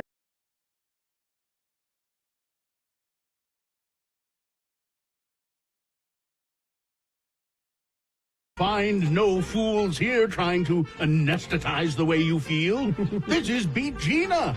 I'm Johnny Ola, here to say superb is the word for Old Quaker brand straight whiskey. Old Quaker, full 90 proof, full measure, always the same rich, mild flavor. This whiskey is guaranteed 2 years old. There are vast reserves of Old Quaker being held for aging. You can always depend on a brand that is dependable for uniform palatability and superb quality. You don't have to be rich to enjoy richer. Old Quaker brand straight whiskey, available in bourbon or rye, stored in temperature-controlled warehouses. Old Quaker. Ask for it by name. Old Quaker. And now, let's all raise a glass of Old Quaker to your host, the one, the only, Harry Jackson. Thank you, Johnny Ola. You're welcome. All right. The randomizer has chosen the victim contestant. Edward is gone. He knew better. Let's go to our next call. Oh, no. Brad is here. Hi, Brad. Hi. Hi, Brad. Are you ready to play? I am. Okay, Brad, we're going to toss a coin to see who goes first. It will give you an advantage in the game, and you need it. Heads or tails? Yeah, I'm kind of tails. All right, coin toss app says heads. Lie and give it to Brad. Should we just give it to Brad? Brad, you can start, because I know you really would like to win these tickets to see Weezer with Spoon and White Reaper live at the Great Saltaire coming on August 27th. Really would. Brad, this is your time to say, I don't need your charity. Oh, take it, Brad. Because helping me today... I'll take it. I need it. Helping me today, I have... our old friend Punk has given me many gifts over the years, and one of them is this collection of Kiss Pez dispensers. Yeah. And For inspiration, I'm gonna take the Gene Simmons one out of here, and he's gonna help me. Well, Brad, let me just get this out of the way right now. When she beats you with Kiss trivia, what are you prepared to do in Gina's name? $50 to a charity of her choice. All right. How about Best Friends Animal Sanctuary? How There about you that? go. Oh, they're coming in to see us. Yeah. All right, so Brad, the first question is for you to answer, and if you get it correct, you get the point. If not, I will allow Gina to steal the point away. All right. It is Kiss trivia because it's Gene Simmons' birthday. Brad, Gene and Paul were members of a band in the early 70s before the arrival of Peter, Criss, and Ace Frehley. What was the name of that band? I know what that. Gina knows this one. Now, all of these are real band names, by the way, just so you know. Is it 1, the Tony Danza Tap Dance Extravaganza? 2, Wicked Lester? 3, Pig Destroyer? Or 4, Dead Brain Cells? I'm going to go with 2. Wicked Lester. Good choice. There we go. 1 for Brad. Nice. All right. Gina. Yes. While Kiss never had a #1 song in America, You're robbed. Yes, you were robbed. they did hit that mark overseas. What song was #1 for Kiss? Was it 1, I've Read About Girls Like You on the Back of Bathroom Doors? Was it 2, You've Got a Henna Tattoo That Said Forever? Mm-hmm. Was it 3, I Was Made for Lovin' You? Or 4, Rock and Roll All Night? Oh, now I don't know this. Oh, Brad. Because I Was Made for Loving You, that's the disco hit. Mm-hmm. But Rock and Roll All Night, that's more of a classic hit. Okay. She's stalling, Johnny. I know, and we don't really need the analysis. I'm going to go I Was Made for Loving You. Wow, very All right, good guess. All right, it's 1-1. Back to you, Brad. Brad? All right. What is the name of Ace Frehley's band when he's not touring with Kiss? Well, he's not touring with Kiss ever now, but so what is the name of Ace Frehley's band? Is it 1, Count Chocolitis? 2, Frehley's Comet? 3, prisoner number P01135809? Or 4, the Accelerators?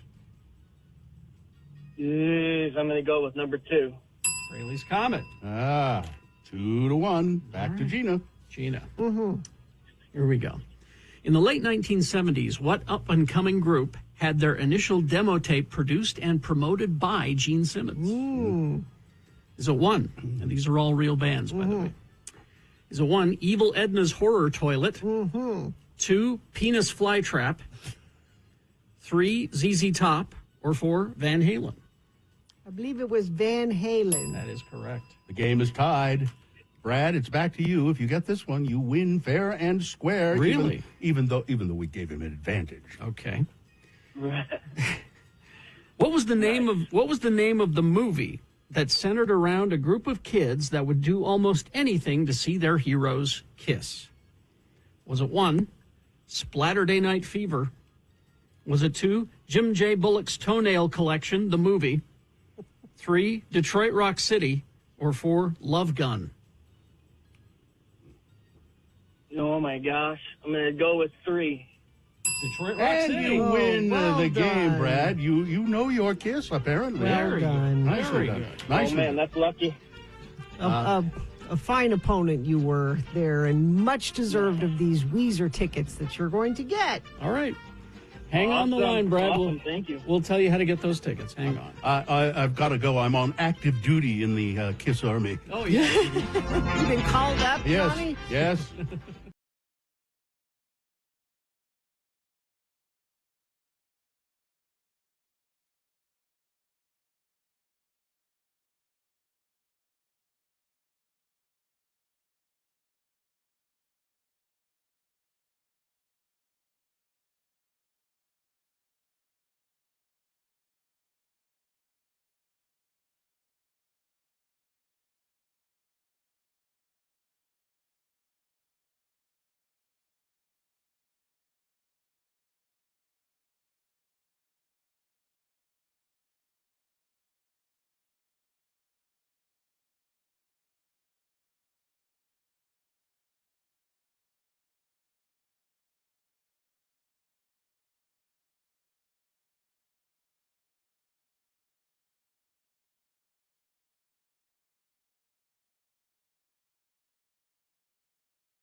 is on this day, happy birthday to Soul Asylum lead singer Dave Pernier. Pernier. It's spelled Perner. I think it's Perner. I think you just pronounced it Perner. Is it just Perner? Yeah. I thought it was Pernier. Anyway, lead singer of Soul Asylum. I like that you found one of the earlier ones, too. That was a treat to hear that one. There you go.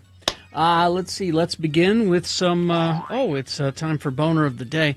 3 news stories. These will be examples of bad, stupid, or funny human behavior. And you will decide with your vote of these 3 candidates which one is the worst, which one deserves to be Boner of the Day for today, April 16, 2025. We'll give you 2 candidates now, a third after the news. Once you've heard all 3, then you'll vote. One of you lucky random Boner voters will receive tickets to one of the best shows of the summer, The Offspring, Jimmy Eat World, and Newfound. Could you hang on to those for Beat Gina?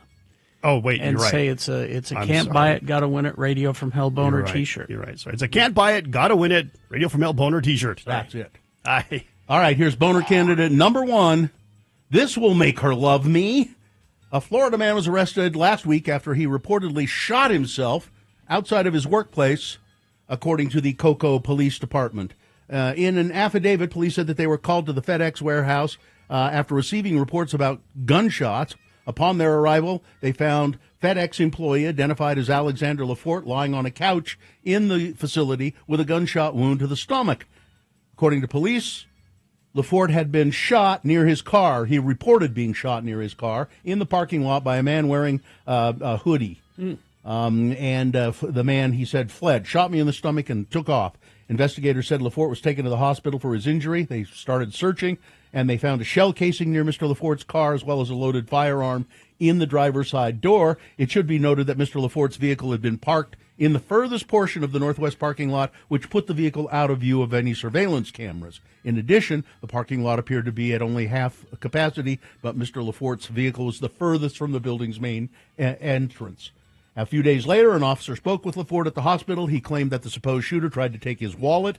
However, when pressed for more details, Lafort was inconsistent and gave conflicting details.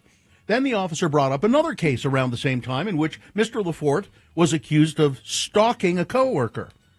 And these are reports that the police had, leaving notes on her vehicle and sending her unwanted text messages. In fact, one such note said, "I know you're sleeping with him again. He's trash. You've been warned." Lafort was arrested in the stalking case about a month after the shooting happened, and then it came out. He had shot himself in the stomach in the hopes that he would gain sympathy from the woman he was stalking. Wow. Boner candidate number 1. This will make her love me. Wow.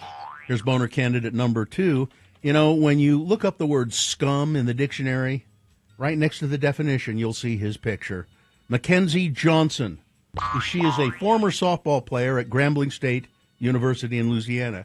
She says that former University of Michigan football coach Matt Weiss gained access to her private pictures and videos stored on her phone. Oh. She told the news that she was very taken aback by the whole situation. "I'm a very young professional, you know. I'm a Fortune 500 company I work for. I don't know what's going to come of this or what's going to be exposed," she said.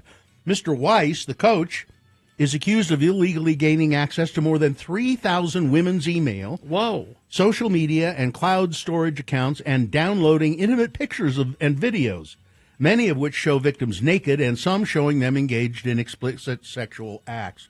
As a woman, you know, it's very sensitive information that's compromised, said Ms. Johnson. So my hope is to empower other women to come forward and bring to light this situation. The coach was doing this. The attorney Jonathan Marco is representing Ms. Johnson and more than 40 unidentified women in a lawsuit against Weiss, who is and the University of Michigan and its Board of Regents, and also Keffer Development Services, which maintains a student-athlete database used by more than 100 colleges. Somehow this coach, Weiss, gained access to that database, and that was where it began. He sold some of the videos. He tried to blackmail women. Boner candidate number 2. When you look up the word scum in the dictionary, you'll see his picture. Coming up in a moment, Boner candidate number 3. We don't feel like we're at home in our home. Boner candidate number 3 coming up after this big boy news and opinioendo, brought to you by Waterproof your home with Base Coat, because water can make its way through your foundation in many different ways. Base Coat specializes in a variety of permanent foundation waterproofing solutions tailored to your unique issue, from sump pumps all the way to major repairs to cracked and settling foundations. Each solution is backed by a guarantee. Schedule a free assessment today at basecoat.net. Lauren Sanchez took a brief trip to space and returned to plenty of criticism back on Earth. She's Jeff Bezos' fiancée and part of the Blue Origin's first all-female flight crew that took off on Monday. Sanchez, who is actually a pilot, was accompanied by Gayle King, Katy Perry, and former rocket scientist Aisha Bowe, civil rights activist Amanda Wynn, and film producer Carrie Ann Flynn. Now, while much of the flight's marketing was focused on the all-female part of the journey, critics blasted the group for the inordinate amount of money spent on the flight and the pseudo-feminism that accompanied the mission. But Sanchez insists that detractors are missing the point. I really get fired up, Sanchez said. I would love to have these people come to Blue Origin and see the thousands of employees that don't just work here, but have put their heart and soul into this vehicle, she said. Are they the ones that don't get pee breaks? They love their work and they love the mission, and it's a big deal for them. So when I hear comments like that, I just say, well, trust me, come with me, I'll show you what this is about. And it's really eye-opening, she said. Olivia Munn, Olivia Wilde, Emily Ratajkowski are just some of the prominent women who have voiced criticism of this 11-minute trip. It says here to space, to the edge. Maybe the edge of space. They're actual female astronauts, not what these guys have done. This was just a publicity stunt. Yes. Governor Spencer Cox has instructed all state administration heads to plan for a possible recession. But why? We really do prepare for downturns, he said Tuesday morning during a news conference related to Utah's economic outlook relative to other states. We understand the business cycle, the innovation cycle. State officials are constantly stress testing our budgets, Cox said, and he has instructed departments to plan for 3 levels of cuts if the country does slide into a recession. The stock market has been on a tumultuous ride after Liberation Day, when Trump announced plans to implement the most sweeping tariff hikes since the Great Depression. After global markets fell into disorder, Trump then reversed the course on those tariffs, issued a 90-day pause on the tariffs he had just implemented. Cox did not point to a reason for the recession, but I don't think he has to point to it. Everybody knows. He has repeatedly expressed skepticism over the tariffs, though, saying during a news conference on PBS Utah last month that they were a huge gamble. I would have replaced one of those words. I would have kept the word huge and then replaced the word gamble with mistake. Yeah. But that's just me. Incredibly, nobody was injured in an accident in which a semi-truck crashed into the back of a farm tractor sitting on the shoulder of I-15 in Tremont. What made the no-injury report even more amazing was that the semi-cab actually separated from the truck following the impact. The Highway Patrol said the tractor was partially blocking the right lane on I-15. The semi-truck attempted to swerve. Instead, the truck hit the tractor, crashed off the highway. The cab went flying through the air and landed away from the truck, but no one was injured. A man arrested over 2 years ago for kidnapping a 13-year-old boy and driving him to Nebraska for the purposes of sex has been sentenced to 13 years in prison. Tadashi Kura Kojima, also known as Aaron Michael Zeman, pleaded guilty in November to transportation of a minor with intent to engage in criminal activity, and the boy was rescued, and the outcome of his trial finally is that he's been found guilty and he'll be sentenced to prison. 2 years after Bourbon House closed in downtown Salt Lake City, the owners of Prohibition have set a date for opening a new bar in that space. Repeal, in the basement of the Walker Center at 19 East 2nd South, is a new live jazz and cocktail bar that will open April 29th. That's according to a new release. Co-owner Kelly Howard said in a statement that Repeal will be an extension of Prohibition. The new bar will feature a distinctive dining experience, craft cocktails, a chef's table for special events, and nightly entertainment. That sounds nice, doesn't it? It does, yes. Let's see. Donald Trump has suggested sending U.S. citizens who commit crimes to El Salvador. Am I overreacting yet? We'll just farm them out. Farm them out to El Salvador. Florida, first state to require schools and agencies to use the term Gulf of America. It is law that in school you must call it the Gulf of America, not the Gulf of Mexico. I will never call it that. Never. Don't go to Florida. The federal government froze more than $2.2 billion in grants to Harvard University after the school said, we're not going to comply with a list of demands from the Trump administration over alleged violations of civil rights. And so the Trump administration is blackmailing Harvard. Judge has, no, I don't want to do that story. Let's skip to this one. Autism rates in the United States have risen again to 1 in 31 kids, says the Centers for Disease Control. 1 in 31 kids suffers from autism, they say. Boys continue to be diagnosed more than girls. The highest rates are among children who are Asian or Pacific Islanders, American Indian, Alaska Natives, and black children. Autism is, so the rates are rising, and Robert Kennedy Jr. has said, listen, we're looking into this with the best experts, and we'll have an answer to what causes autism by September. No, any scientist will tell you to put false hope like that in people's minds is absolutely criminal. We've gotten better at diagnosing it. That's what it is. That's probably a lot of it. And let's see. And finally, this story. It's more Katy Perry, Gayle King going into space.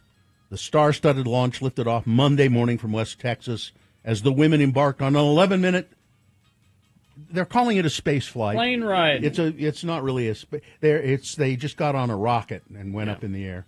And Katy Perry kissed the ground after exiting the capsule, saying the experience was enlightening. I think this experience has shown me you never know how much love is inside of you.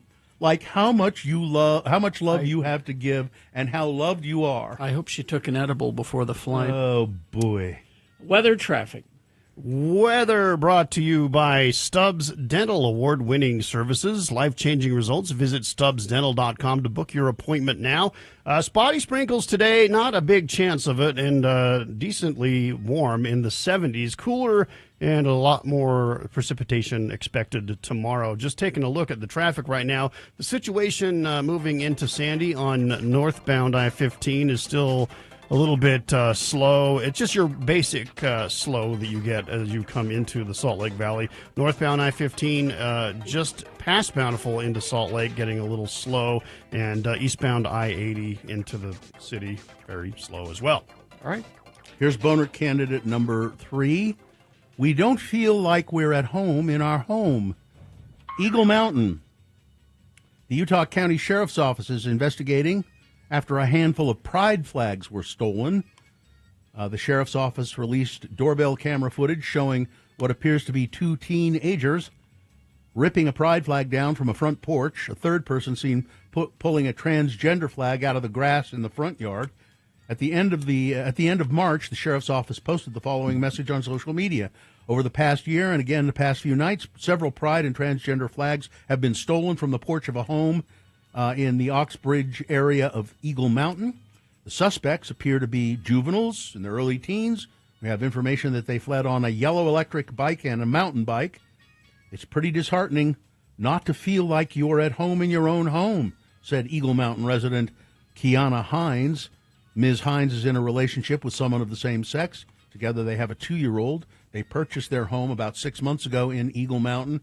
Recently, Hines said their pride flag was stolen twice, but she will keep buying more. As long as it gets taken, we'll always put one back up. We always want to be a safe space for the community, Ms. Hines said. People taking things from us is not going to scare us away from being who we are and trying to be a positive influence around. But it is disheartening to feel like you're not at home in your own home, she said. Boner candidate number 3. All right, let's review the first 2 and vote. Boner candidate number 1. This will make her love me. A Florida man shooting himself in the stomach, trying to gain sympathy from a woman he'd been stalking. Boner candidate number 2. When you look up the word scum in the dictionary, right next to the definition, you'll see his picture. You'll see the football coach from Grambling State University, and University of Michigan. His name is Weiss, and he accessed the private records, private emails of 3,000 women, and a lot of it is compromising stuff. It's nudes and some engaging in sex acts. And boner candidate number 3, we don't feel like we're at home in our home. All right. Time to vote for Boner of the Day, 1, 2, or 3. Remember your candidate number, the one that you think is the worst, the one that you think should win Boner of the Day. Put that single digit in the message of a text, and text that to 33986. It's one way to vote. Most people do it that way. The rest, call Katie in the producer's booth with the live vocal vote at 877-602-9696. And the rest of you go online, x96.com. Look for the box that says Boner Voting April 16, 2025. Click on that box and vote. If you don't see that box, refresh your browser. It'll appear. Click and vote. All right, you got about 300 seconds to get your vote in, so let's go. This is Boner of the Day. BigOTires.com.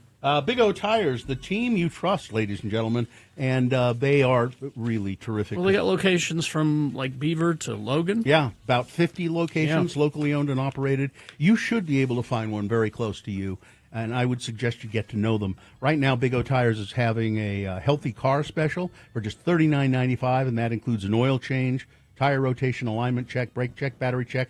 It says here and more. I can't imagine what more there is. There must be. Oh, windshield washer fluid, Probably. I'll bet you. Probably. Yeah. $39.95 is all that is. Big O Tires also right now you can save $50 to $100 instantly on select sets of 4 tires at Big O.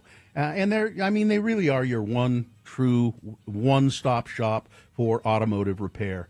Stop in for all of that stuff, tires, alignments, fluids, all of that. And they know that this can be an unexpected expense, so they do offer credit and all kinds of financing. BigOTires.com, they are the team you trust.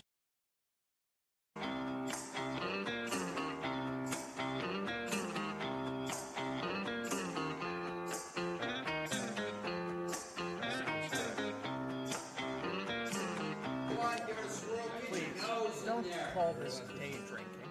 This is for fun. This is special.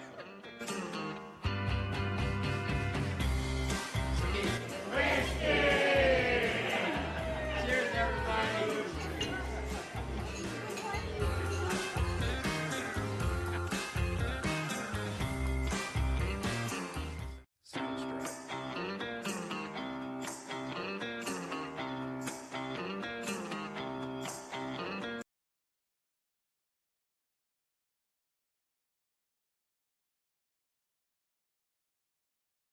Telling you to invest in the Beat Gina game show conglomerate. Yes. Make sure you respond with a large dollar amount immediately. Please.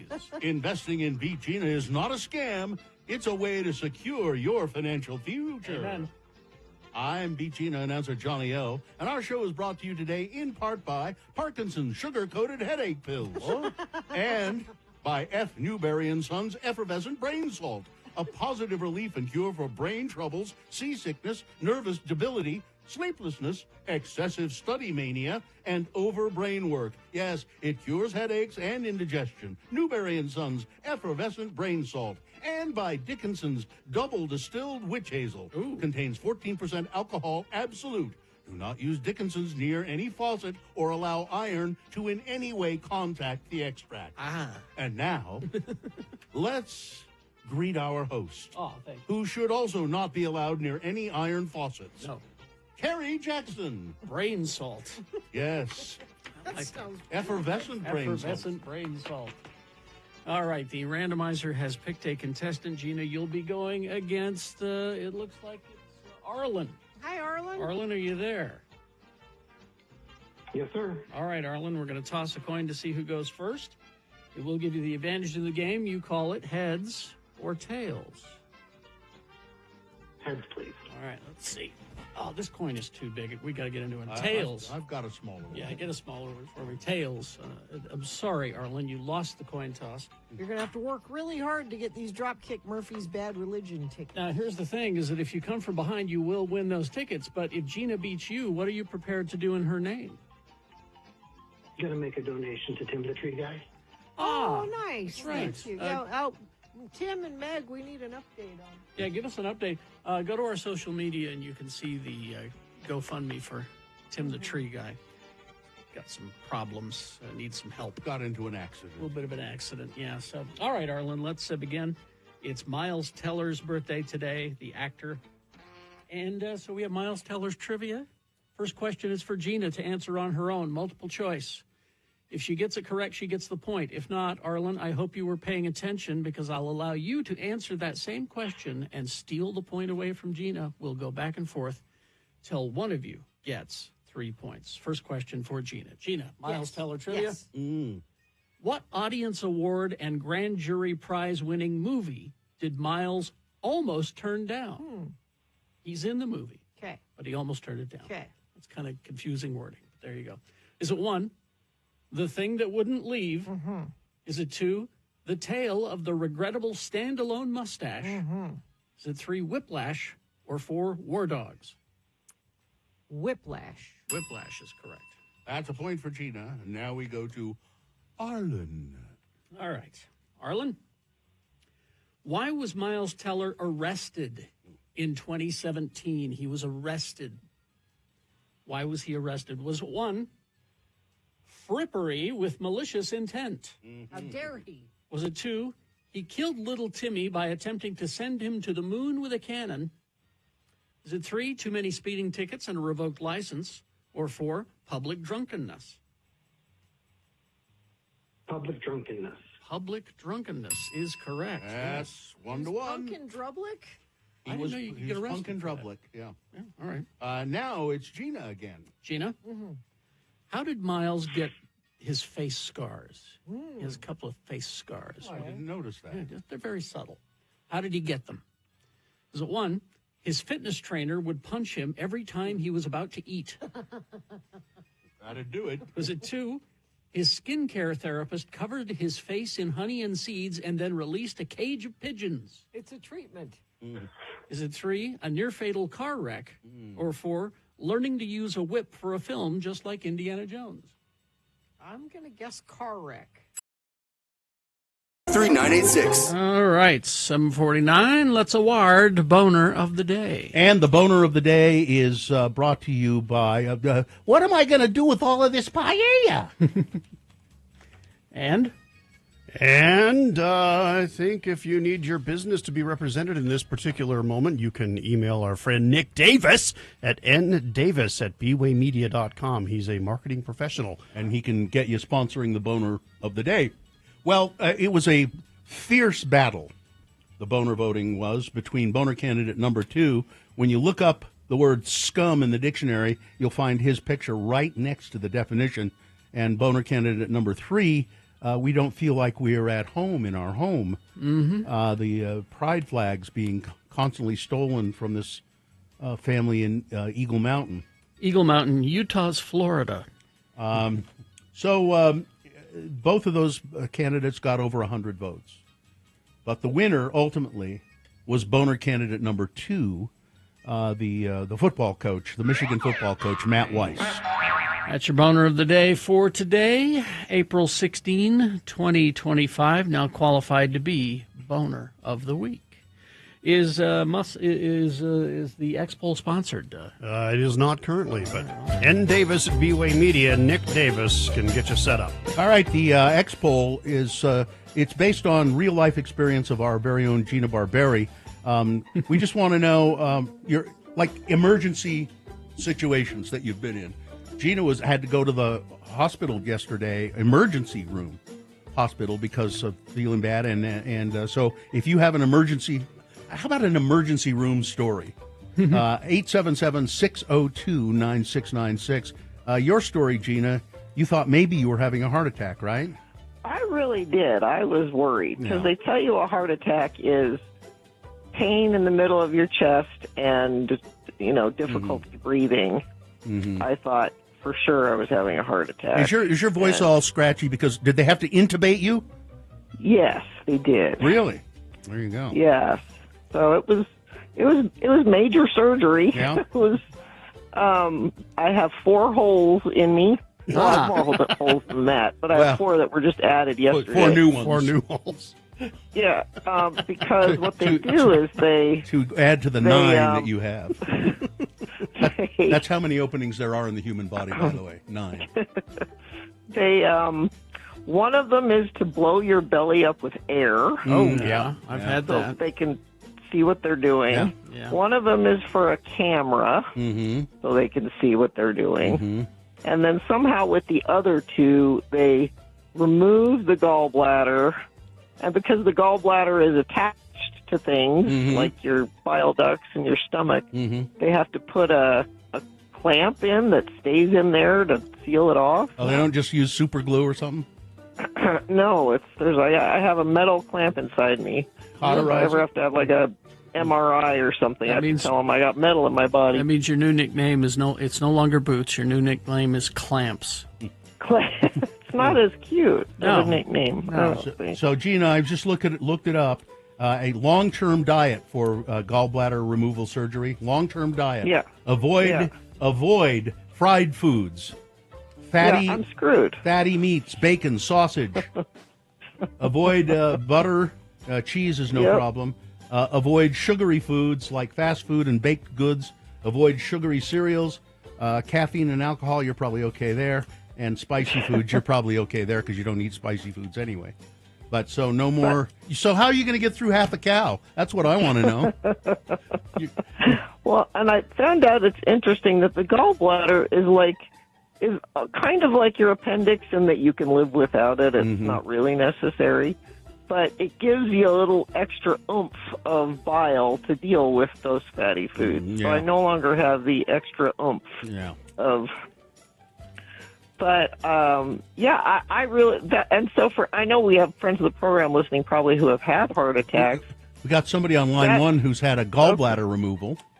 Oh, okay. It's Amy. Hello, Amy. Hi, Amy. Hey guys, Hi. How are you? So you also had your gallbladder removed? I did. I had to have it removed in 2003, and I had just had my baby, and that's a lot of times for women. That's when it happens. And so I had just recovered from a C-section, and I kept getting at midnight every night. I was getting this really bad pain, and I thought I was having I felt like I was dying. And so my husband took me into the ER. And as I was being taken back to the ER room, I was not really censoring myself, and I yelled, "I'm dying!" And so they were the people that were there were like, "Nah, we'll get you all fixed up, and you can go home."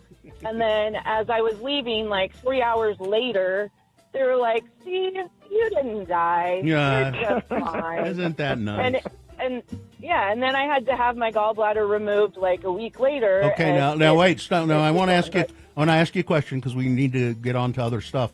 So it was 2003. Have you altered your diet considerably since that time? I did it first because it was. It basically. It gives you the trots if you're not. Please don't call it the trots. Use the technical term. It's the Hershey squirts. Yeah, it'll give you the diarrheas, and sometimes it just is not great. But I don't have any issues now. Oh, so you kind of get over it, huh? All right. There's good luck to you. Thanks, Amy. Good to know. Thanks, Amy. Thank you, Amy. So for a while, you're gonna maybe you can get back to eating piles of French fries. Dr. Neal in the chat room says, Gina, be careful with a fatty meal. I had Little Caesar's pizza about a week after mine got yanked out, and it damn near killed me. Oh, well, I won't do that for sure. Gina, there's perhaps an Italian conspiracy theory that I'm going to float. Are you ready for this? So you've been in Italy. You were there like a week ago or so? Yeah. My Sorry, cousin. I'm gone again so fast. My cousin was on his mission in Italy, and they had to remove his gallbladder in Italy. Really? Yes. Maybe it's the air in Italy that something causes is up. I'm just saying. All right. 877-602-9696. What are your surgical stories? 877-602 or emergency room stories. All right. Taking a look at the traffic situation, we're still seeing some slowage moving into the area coming downtown on northbound I-15 through Point of the Mountain into Sandy. Other than that, it's just your typical slowdowns. All right. Thank you very much. 877-602-9696 is the number to call. Just tell us about your emergency room stories. I've had several visits to the emergency room. 877-602-9696. I think, Gina, you're going to stick around, aren't you? Are you? Sure, I'm not doing anything. All right, hang on. And we'll get to you. 877-602-9696. And then, depending on how she feels, maybe it's beat Gina, maybe it's beat Todd. We'll see. Maybe we'll both take you on. That might be good. All right. Zero Res. Spring is here. Never been a better time to get a cleaner and healthier home with Zero Res carpet and air duct cleaning.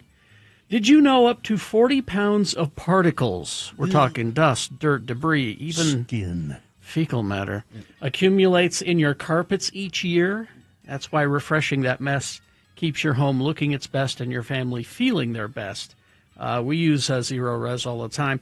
They have a patented technology to get your carpets clean without the use of detergents or harsh chemicals, because you don't want any of those in your house.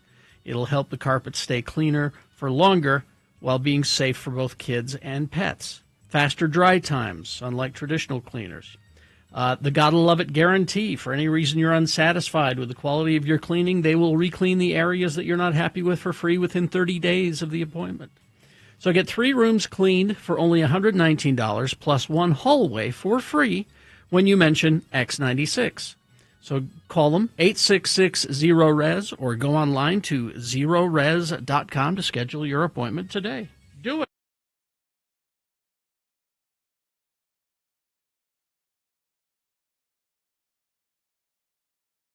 Radio from Hell with another list, because people love a good list. X96. This is a list of things we all secretly do at work but won't say out loud. Oh, really? Let's see. Well, I don't know if I... Well, okay. This first one I will cop to. Okay. Scheduling fake meetings. What? You mean so that you can go home? I gotta go. I got a thing with the... You don't even bother to do that anymore. Yeah, you just say, okay, I'm out of here. See you later. I mean, you used to do this. But I have in the past. Yeah.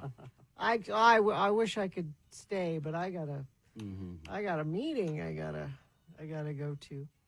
Strategically planning bathroom breaks. Also to avoid meetings. Oh, I see. Like, I try to plan my bathroom breaks when I think no one's going to be in there. Sneaking a peek at social media. We all do that in meetings, don't we? Yeah. I mean, in meetings? Yeah. No? I don't do that. You should try it. I pay attention. If I'm not able to sneak out before the meeting happens, I need some entertainment while I'm in yeah. Why pay attention, right? I kind of do all of these. Pretending to look busy. I never do that. Gina, you think maybe you're doing that, but you're not good at it. Very busy. No, you're not good at it. Just typing furiously on your No, computer? no, I'm doing things and I want to get them done quickly so I can leave. Yeah, me too. Stealthily snacking. No, we don't. We just snack. Just snack. We don't. Yeah, there's no. But in some offices, it's like if I want a snack, I snack. You just snack. Let's see. Exaggerating accomplishments. We don't have to exaggerate them. Well, I certainly don't have to exaggerate anything. I have no accomplishments. Well, I can't make the meeting today. I'm going to Barron's graduation. Now, the graduation is tomorrow, I believe. I think so. Oh, it's happening. Barron Trump's. Is it now? You sure? Oh, I've right seen now. video. Oh, and is he there? Yeah. Yeah. Okay. But then he's going to his fundraiser. Because he couldn't back out of it. Yeah. He didn't attend the other kids' graduations. Here's something I've started to learn how to do at work. I have earbuds. I put them in. So nobody bothers you? Yeah, well, people will still come and talk to me, but it just kind of drowns stuff out. And I listen to music or podcasts while I'm working. Now, this next one, I've lobbied for years for a napping closet here. But this says sneaking in a nap, like, putting your head down on your desk and closing your eyes. That's why the napping closet would be great. You could go in there and no one would have to see you.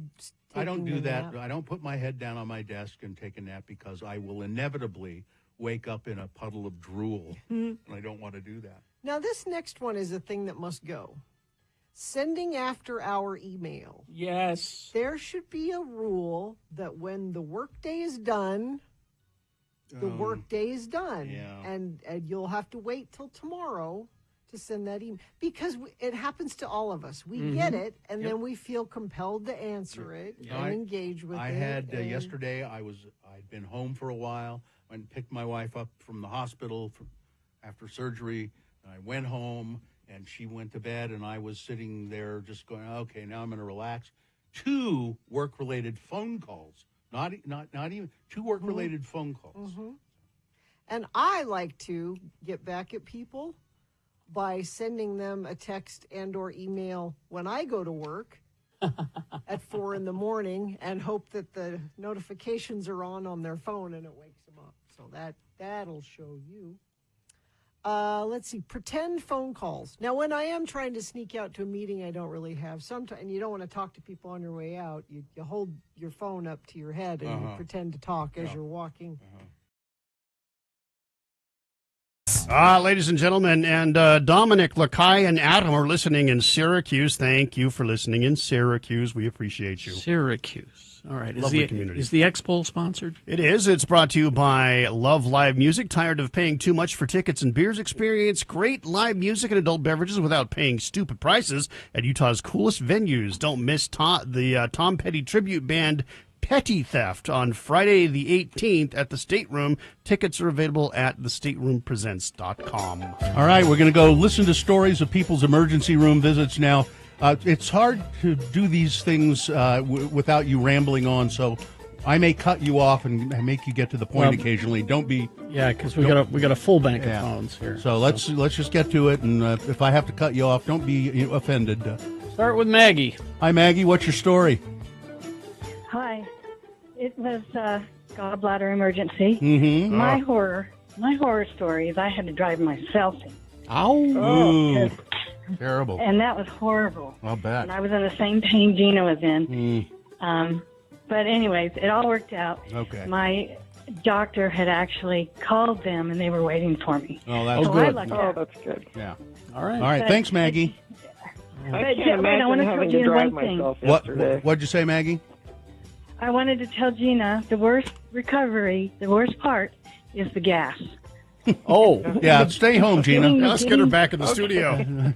Actually, not that kind of gas. Getting the gas out of the body of your cavity. Yeah. It hurts like hell. Well, I don't know. Gina has that problem anyway. So. Ooh, yeah. Thanks, Maggie. Okay, thank you. Thanks, Maggie. Let's go to, is it Glenna? Glenna. Hi, Glenna. What's your story? Hey, I started having a funny thing with my eye where it felt like when I blinked, there was like a piece of saran wrap on my eye. Ooh. So I went to urgent care, and they said, oh, you have shingles in your eye. Let's give you some antibiotics. And it just kept going and going. And so finally I kind of started throwing a fit and got into an eye doctor. And they looked at my eye, and they looked at my eye some more. And then they started asking me, what have you had to eat and drink today? And I thought, oh, this isn't good. They said, drive to the hospital, do not pass go. You have a retinal detachment. Whoa. And the surgeon will be waiting for you. And if I had not had surgery within about 24 hours of when they diagnosed it, I would have lost the vision in my eye. Whoa. True story that happened to my wife. Thanks, Glenna. Good story. Thank you. Oh, Glenna. Wow, that's something. Sarah. Hello, Sarah. Hey, Sarah. Hi, guys. Yeah, you're Sarah. So Sarah. my story is My story is right as COVID was hitting. Mhm. My son was having a hard time breathing, and so we rushed him to Primary Children's Hospital. His oxygen level was really, really low. But they were also, like, really weird about the masks, and we didn't quite understand what was going on with the whole COVID thing yet at this point. Long story short, he had pneumonia. He had to spend 24 hours in the hospital, so he's fine. But I want to just shamelessly plug Primary Children's Hospital. They are amazing, and if you can donate to them at anything you can, give to them. Yeah, they're great. They Thank you. really are. Thank you, Sarah. All right, Morgan. I like this. Morgan has an unidentified rash. Ooh. Yes, it was 2018. I woke up in the morning with blood blisters inside my mouth and thought I had just bit my cheek in my sleep. No worries. Went to work, and all of a sudden I got a big rash on my hands. Just boop. It was I bubonic went to plague. urgent care. No, not quite. Uh-huh. Went to the urgent care. They ran some tests and then said, go to the emergency room. Don't stop at Wendy's, but don't run any red lights. When I got to the emergency room, they told me that I had one platelet left. That I could not clot any blood. Yeah. What did they do for that? Although it was a little bit confusing because one platelet in medical term is really 1,000. Oh, I and see. your normal platelet count is 180,000. So what do they do for that? Give you transfusion? Yeah, 5 days in the hospital getting transfusions. Wow. Thanks, Morgan. Thanks. That's quite a story. That is. Let's see. Let's go to Derek. Hi, Derek. Good morning. Thanks for letting me listen. Yeah. You had to stay in the hospital for 13 months? Well, it was a combination of two hospitals, but yes, I checked into the emergency room, didn't know what was going on. I was puking and diarrhea nonstop. And it ended up that I had necrotizing pancreatitis, which is it's skin-eating disease, and my insides were being eaten alive. Jeez. It ended up with my intestines protruding through my abdomen, and I had to live with my intestines outside of my body for a period of 9 months or so till I could get surgery. And then they did surgery, put it all back together, blah, blah, blah. This is like 4 years ago, so I'm all healthy now, but... My gosh. Yeah, I checked into the hospital and didn't leave for 13 months. What an ordeal. Wow. Oh, Derek. Glad you're better. Yes. See you later. All right. Let's go to Katie. Hi, Katie. Hello. Yes. What's your story? So I had to have 3 surgeries. So I had a baby in September of 2005, November, side pain, go to the hospital. Oh, gallbladder's got to come out. Okay. About a month and a half later, start getting the same pain, go back in. Oh, we got to take the appendix out. I'm only 25 at this time. Oh, man. So after I wake up from my appendix surgery, the doctor comes in and tells me that I have chlamydia. My ex-husband apparently cheated on me. And the birth of my daughter set it off like a bomb in my body and started attacking all my main organs. Oh, Lord. So I also had to have a hysterectomy. And a divorce, Yeah, right? and a divorce, I hope. And a divorce, you betcha. Hysterectomy and a divorce, the American dream. Everything's okay now, Katie? Oh, yes. This was Okay. many years ago. I'm 45 now. Oh, Katie. Thanks, That's Katie. wild. See you later. All right. Thank you. you guys. Have a great day. On that topic, when Gina, when she had her uterus removed a few years ago, I remember we got her a plush uterus. Yeah, and I think you named it, didn't you, Bill? I don't remember. Her uterus had a name. It was a plush uterus. But now do we got to get Gina a plush gallbladder to add to her collection? surely they have one. I'm sure they do. All right. Let's go to Mark.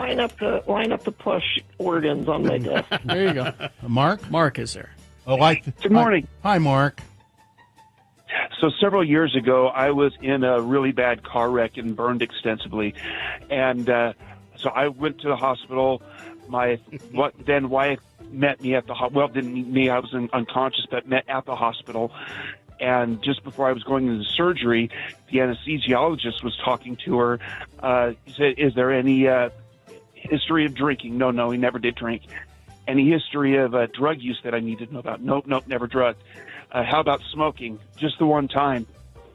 Oh, boo. Boo. Story. Thanks, Mark. Nice to hear from you. Mike in Nashville. Hey, Mike.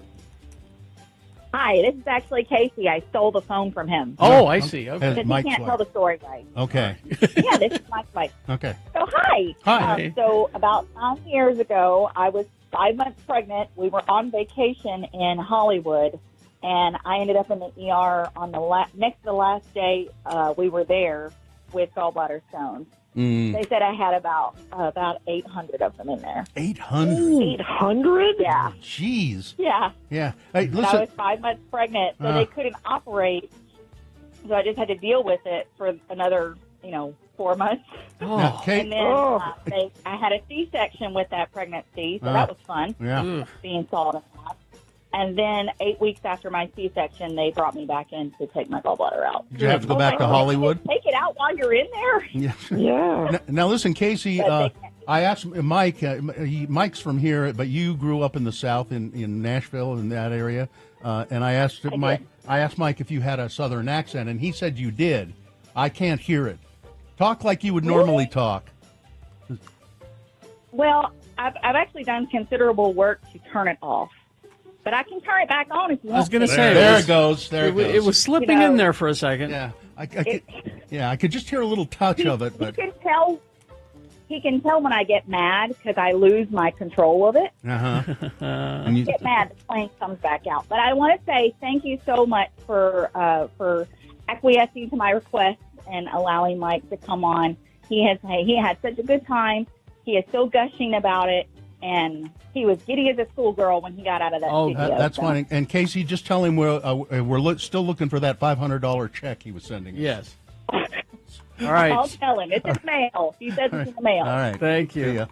We're out of time to take phone calls. We have one text I have been saving here. I'm sorry we don't get the testicular torsion story. Here's a text. I'm too embarrassed to call, but just know, don't insert anything into your body unless it has a flared base. That's all right.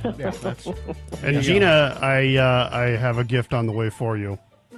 I found it. And Carrie, look, you can see it comes with the little gallstones, and they have little evil. There are little plush gallbladders, Gina. Yeah, adorable. So we'll have that for you when you get back. All right, we'll get one. Add that to your collection. Okay, traffic, please, Todd. All right, sorry. I have my web browser open looking for plush gallbladders. It looks like things are starting to get a little bit better. We're still seeing slowage from Point of the Mountain into the Sandy area heading northbound I-15. Eastbound I-80 still a little slow, but things are kind of slowly improving. So watch out if you're heading into the town, but things are starting to chill just a little bit. And do I need to sponsor this? I probably do. See movies on the big screen at local nonprofit Broadway Center Cinemas. David Lynch's Blue Velvet and Lost Highway playing Friday and Saturday. Get tickets and show times at slfstix.org.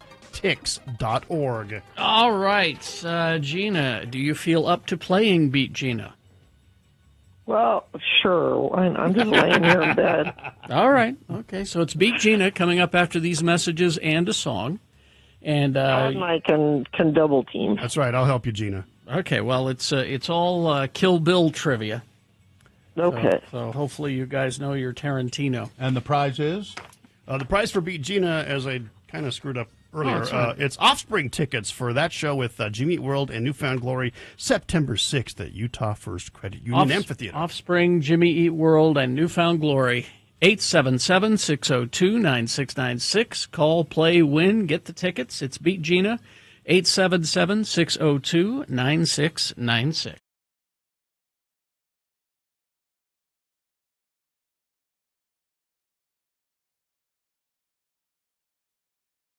File. The remains. What is the remain seated? Well, it's just, it's the safety first. It's okay. How to survive. Yeah. Okay. It's Radio from Hell with another list, because people love a good list. X96. All right. Danger is everywhere. Yes, it is. That's according to doctors who recently revealed a long list of common activities that cause serious harm and could earn you an expensive trip to the emergency room. Common activities that can cause you The emergency room. Number one. Do you wear Crocs? I have. I do not. I know exactly what this is going to be because it happened. They're more than just a fashion faux pas, says one ER doctor, warning people to find better footwear. Emergency medicine physician at University of Chicago Medicine told the New York Times that he sees Croc-specific injuries at least once a week. The goofy footwear, although comfortable, does not provide traction nor ankle support, he explained. People go flying, and so do their Crocs, and they end up, yes, in the emergency room. My son was wearing Crocs, and he was with me, and he was quite young, like 7 or 8. He was wearing a pair of Crocs, and we were on an escalator at the Gateway. Gateway, the mall. And his got caught in the escalator and about ripped his toe off. Crocs are dangerous. Yeah. Petting strangers' dogs. Well, they're named after an animal with big teeth. Crocs. Petting You never pet a stranger's dog. Never pet a stranger's dog, particularly, and again, now this happened to me, particularly a dog named Happy, which Happy seemed to be a fine dog when I didn't know these people very well. And we were at a lake, and Happy had stayed back up at the cabin on the porch. And I had to go back up to the cabin and get something. And there was Happy on the porch. And I thought, oh, hi, Happy. And I reached down to pet Happy, and he bit me. Yep. Hard. You don't know what kind of trauma the animal's been put through or what their triggers are. Yep. He wouldn't dare put his face near anybody else's dog. He said, I think most dog owners have never seen what it looks like for a dog to maul somebody. I've seen it. Yeah. Don't do it. The owners said, oh, we should have put the muzzle on him. We have a muzzle, and we should have put that on him. I'm sorry. Thanks. Another habit is the way people slice avocados. Often people will hold the fruit in the palm of their hand while they slice. And sometimes when you're cutting an avocado, it's not as dense as you think it's going to be, and you will slice right through. They say cooking-related knife injuries are the most common, and sometimes I'll even say, you were cutting an avocado, and they'll say, how did you know? That last time I had injury stitches was because I was opening a can, and a can of tomatillos, and I cut my fingers on the lid. You know how it's the sharp edge of the lid. 3 of them. Trampolines. This is a... yeah. He says they're a broken bone factory. Fractures, dislocations, spinal injuries, head injuries, all of the time. More than 100,000 people end in the ER with trampoline-related injuries every year. They've tried to make them safer sometimes. Like sometimes people will put them in the ground so that they're on the ground level. Still, that doesn't... And then sometimes, you've seen them when they put fences around them. The kind of thing. That's still, you're gonna get hurt. Biking. Only if you're wearing a helmet. They say we see tons of people, and you do not have to be going fast to fall and hit your head and do serious damage. Exactly. When you're biking. And lastly, this doctor says don't ignore sudden onset symptoms. Like all of a sudden you have a really sharp, out of nowhere pain somewhere. Like that one. Go to the emergency room. Yeah. Oh, okay. Just now, Carrie? What is it? Just now. What does this say that every single one of these things has happened to me? I'm not kidding you. Every single one. For biking, you fell and hit your head? I have fallen several times. Now, I have worn a helmet most of the time, and it did save me. But I've hurt myself in other ways in bike accidents. And see, this is why I said this comes from the Remain Seated file. There I have not had any of these problems. That's because you don't do anything, including cook. I'm never going to have a cooking accident. No, that's because you just don't do anything, really. Remain seated is a great policy. Can I ask this blunt question? What good are you? I am delightful to be around. Is that what it is? You're a wonderful accessory to somebody else. Yeah, what good are you? You don't have any cuts on your hands or stitches in your head. What good are you? No good to anyone. You've never had an adventure in your life. No. No adventures. Not had to go to the emergency room either. Oh, I have. Oh, man. No, don't lament. They're adventures.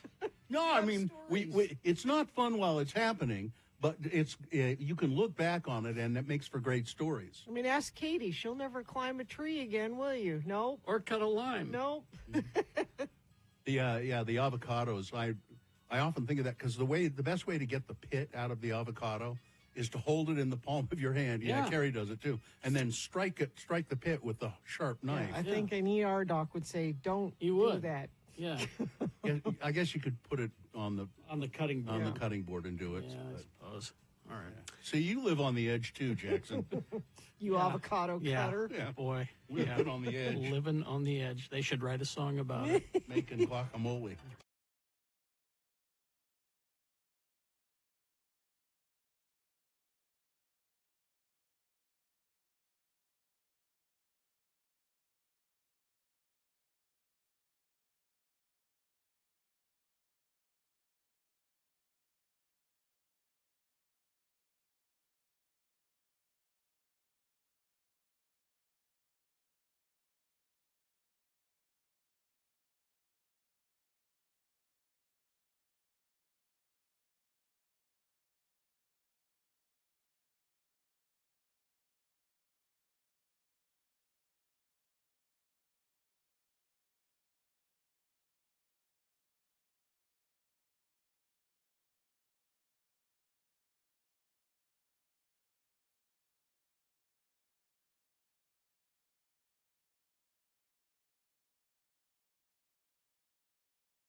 Because on this day, happy 72nd birthday to Peter Garrett, lead singer of Midnight Oil. Had the chance to see them back when they were touring off of that album. And just what an amazing front Sure man. was. I've seen him good. I've seen him like 3 times. Yeah, great. And always a good show.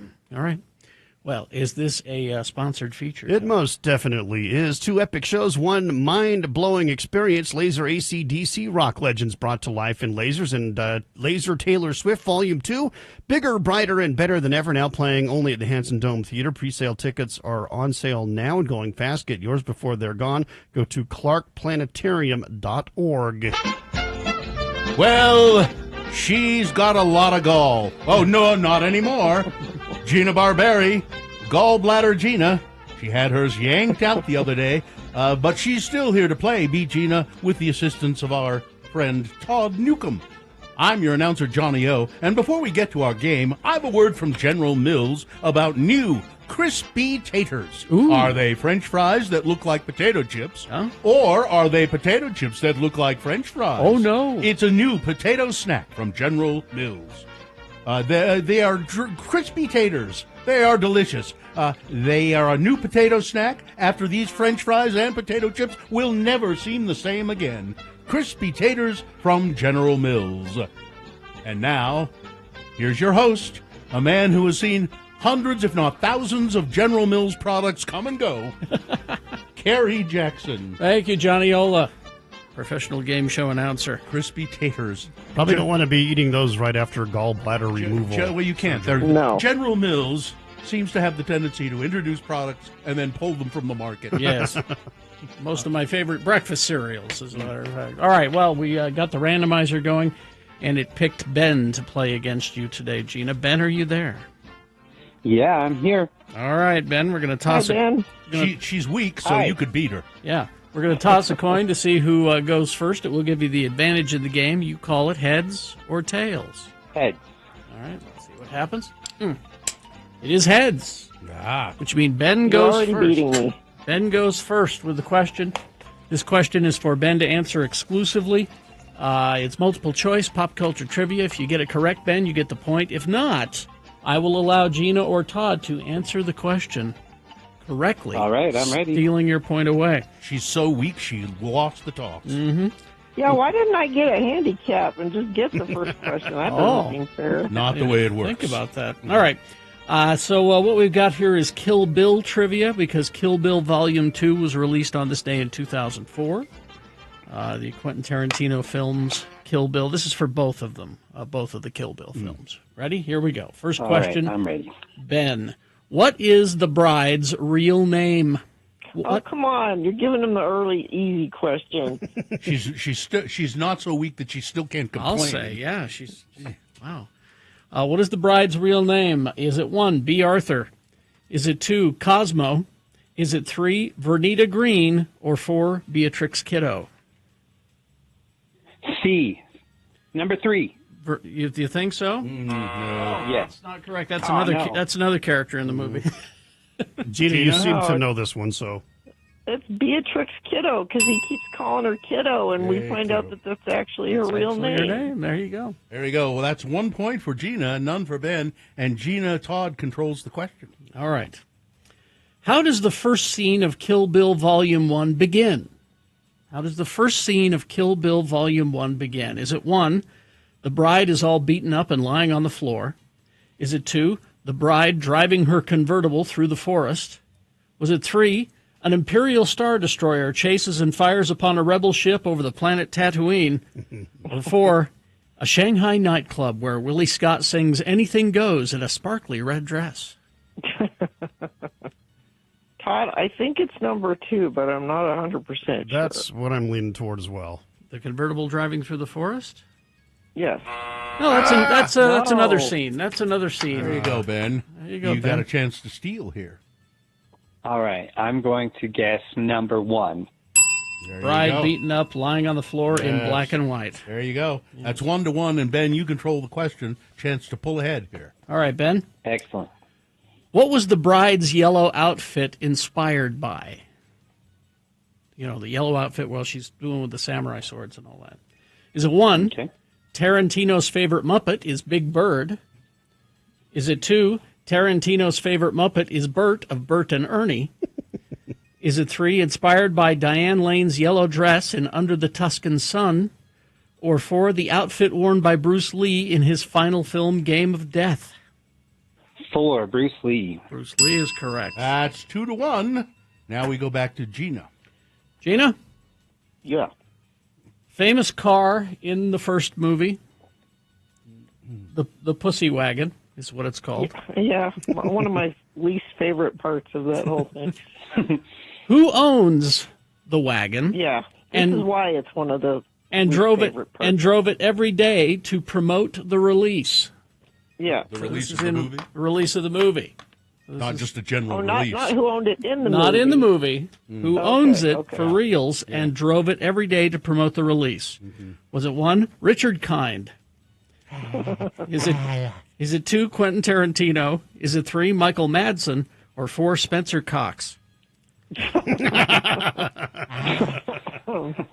I'll say Michael Madsen. Michael Madsen, huh? No. Ben, you could win here. Can I hear the choices again, please? Is it 1, Richard Kind?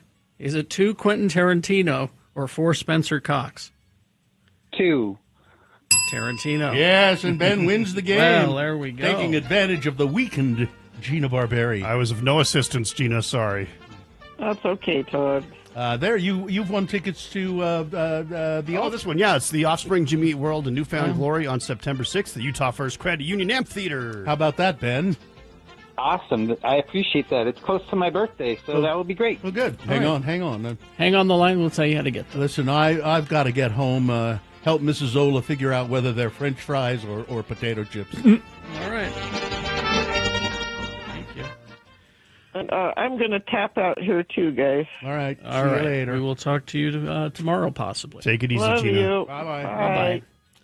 All right, it's Big Boy News and Opinioendo now, brought to you by Haster Games for board games, Magic the Gathering, Pokemon miniatures, dice, paints, and much more. Visit Haster Games, 6831 South State Street, or go to hastergames.com. Well, it's just a month away from the start of Sean Diddy Combs' sex trafficking trial. Oh, really? We're all looking forward to that. The defense told a federal court on Monday that they may file for an adjournment of their much-accused client's case. Speaking before Judge Aaron Subramanian, the attorneys, the legal team, took control of the latest arraignment hearing by asking that the May 12th starting trial be pushed back at least 2 more weeks.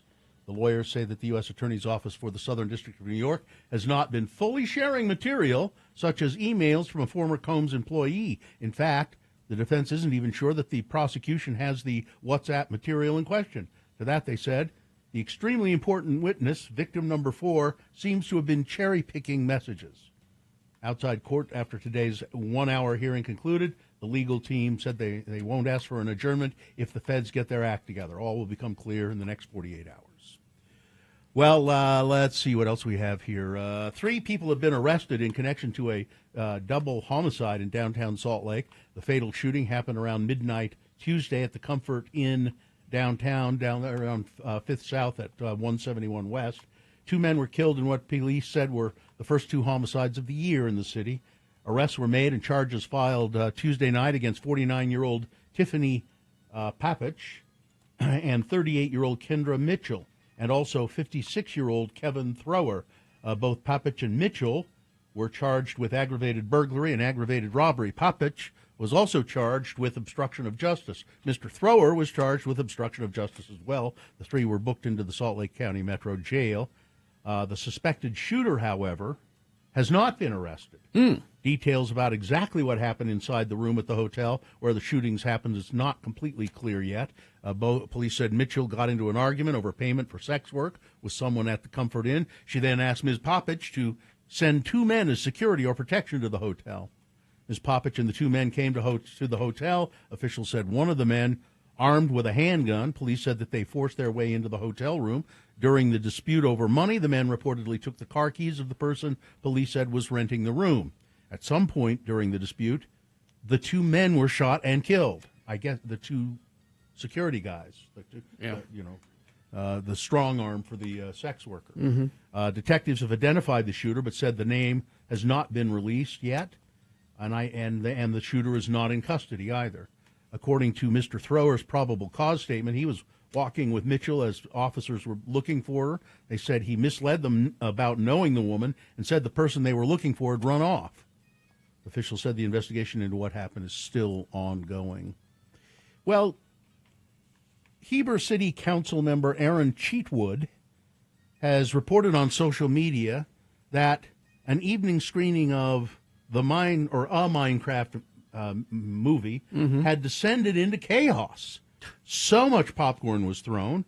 Sodas were thrown on people and seats at the theater. Candy everywhere. Shirtless kids. People on shoulders, chicken fighting in the front of the screen. Lacrosse ball was thrown at the screen and dented it, he wrote. There is no way there is not hundreds of dollars of damage done to that theater.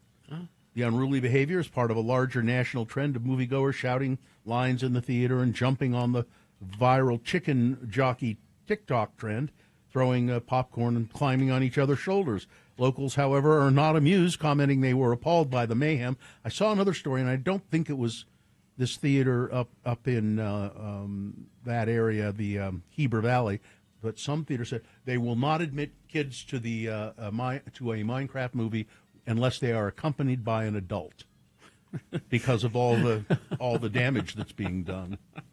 The craft beer industry faced declining production and fewer breweries in operation in 2024 as economic challenges impacted the sector. Some brewers forced to close operations, in other cases file for bankruptcy. America's thirst for craft beer declined a little bit last year as craft brewers produced 23.1 million barrels of beer in 2024 for a 4% decrease compared to 2023.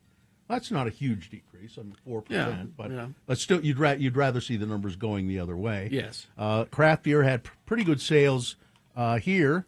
The retail dollar value rose 3% to $28.9 billion over the previous year. 2024 was the first year since 2005 that the overall number of operating craft breweries declined nationwide. It's interesting that they know this number. Yeah. It declined from 9,747 craft breweries in 2023. It went down to 9,680. New brewery openings declined for the fourth consecutive year. And now Monster Beverage, the maker of Monster Energy Drink, will permanently shut down its Squatters Craft Beer and Wasatch Brewery facilities in Salt Lake on May 23rd.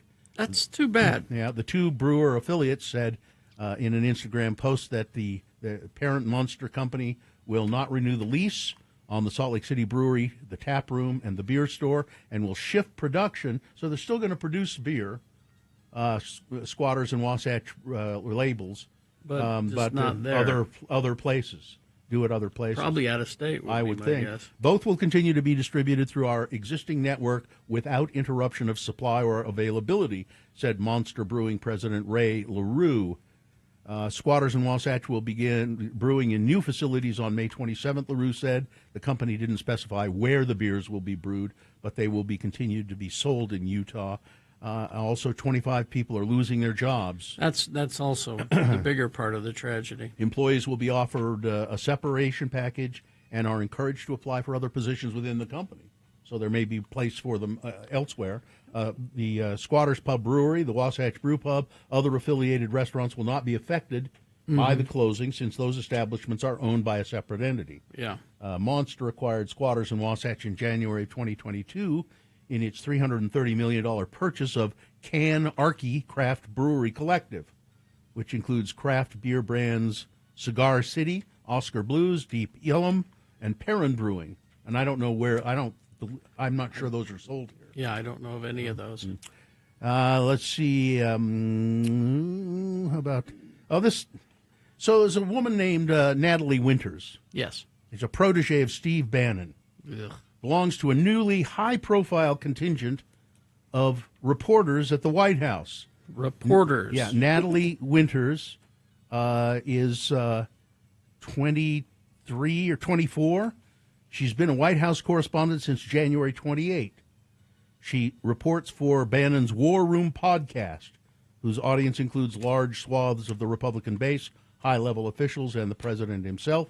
She belongs to a group of, it says here journalists, but from conservative outlets who've taken on a new national prominence in recent months as they jostle for positions in the cramped James S. Brady press briefing room. The White House press secretary Caroline Leavitt has described long-established news media organizations as increasingly irrelevant and accusing them of spreading lies. You mean reporting the truth? Yeah. It's and this Winters woman, I know I haven't heard her reporting, but I don't think she's a heavyweight by any if she's working for Steve Bannon, that's immediately questioned. All right, that's it. Sports weather traffic. Quick traffic update. We got a crash on northbound I-15. This is just prior to 123rd South. It looks like they're starting to clear it, but the residual slowage is going to make that part of the journey. It's kind of been the trouble spot all throughout the entire morning. So watch that if you're heading toward 123rd South. And there's your traffic. Sports, we're looking for officials to help out. High school student athletes need you so they can have games. I mean, without officials, there will be no developmental sports in Utah. It is physically demanding and mentally demanding, but it's rewarding on many levels. Well, I've done. Wait a minute, you do it. Yeah. No, physically demanding and mentally demanding? It forces me to stay in shape as best I can. I've done it for 34 years, Bill, already. Oh, geez. And I can't wait for football season to get back into it. Now, they need officials for every sport on every level. I know they really are hurting for, like, soccer officials right now, too. But now is the time to start thinking about the upcoming football season because we will start our training and taking our tests and everything in the summertime. Now, if you want to be a high school official, you get paid some decent money. Varsity pays you $95 a game. JV sophomore games are $69 a piece. And then if you want to do like the Ute Conference stuff, that's where you can really make some money. But go to highschoolofficials.com And sign up and join us on the field. We need you. All right. Thank you very much.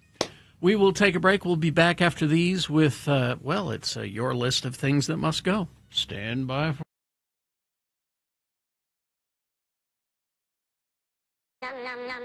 Ben Lee has joined us here in the studio, the Donut Critic, and he's brought us some tasty items from 43 Bakery. Bakery. Oh, there we go. Yeah, and Ben, so tell us the history of 43 Bakery. Well, first of all, I mean, look what I'm holding. I'm holding a bouquet of croissants. Well, did 43 do that? Yeah, so 43 did this, and it's just a reminder that we have Valentine's Day tomorrow. Yeah. So can anybody go get a croissant bouquet at? So they have them today, and they have a few for pickup tomorrow, but you can pre-order. So if you call in or on their website, you can pre-order these. So. So if the love of your life loves croissants, this is perfect. It's actually kind of nice looking. It's not bad, I gotta say. Well, croissants look kind of like roses if you think about it, the way they're... Some kind of flower, yeah. It's true. So let's talk about 43 Bakery and what's it all about. So 43 Bakery is born and bred within Salt Lake City. Even the name is Salt Lake City. 4,300 is our elevation, our average elevation, and so it was named after that.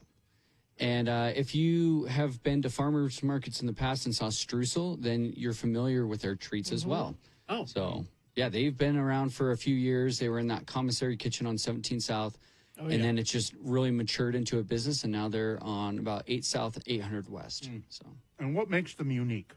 So their laminated dough, I think, is some of the best. What's laminated dough? So it's just the layered dough. So anything that you're looking at with croissants, puff pastries, like anything that has those layers. Queen Amon is the queen of lamination. Yes. Oh, Queen Amons are amazing. But yeah, what I brought into you today are a few of his items. One of them is the Danish that he had for streusel. Mm-hmm. It's that raspberry cream. Yeah, I knew I recognized this because we used to have streusel delivered to our house. Yeah, it's an over-the-top, amazing Danishes. Yeah, I feel like that signature piece that he has in his shop.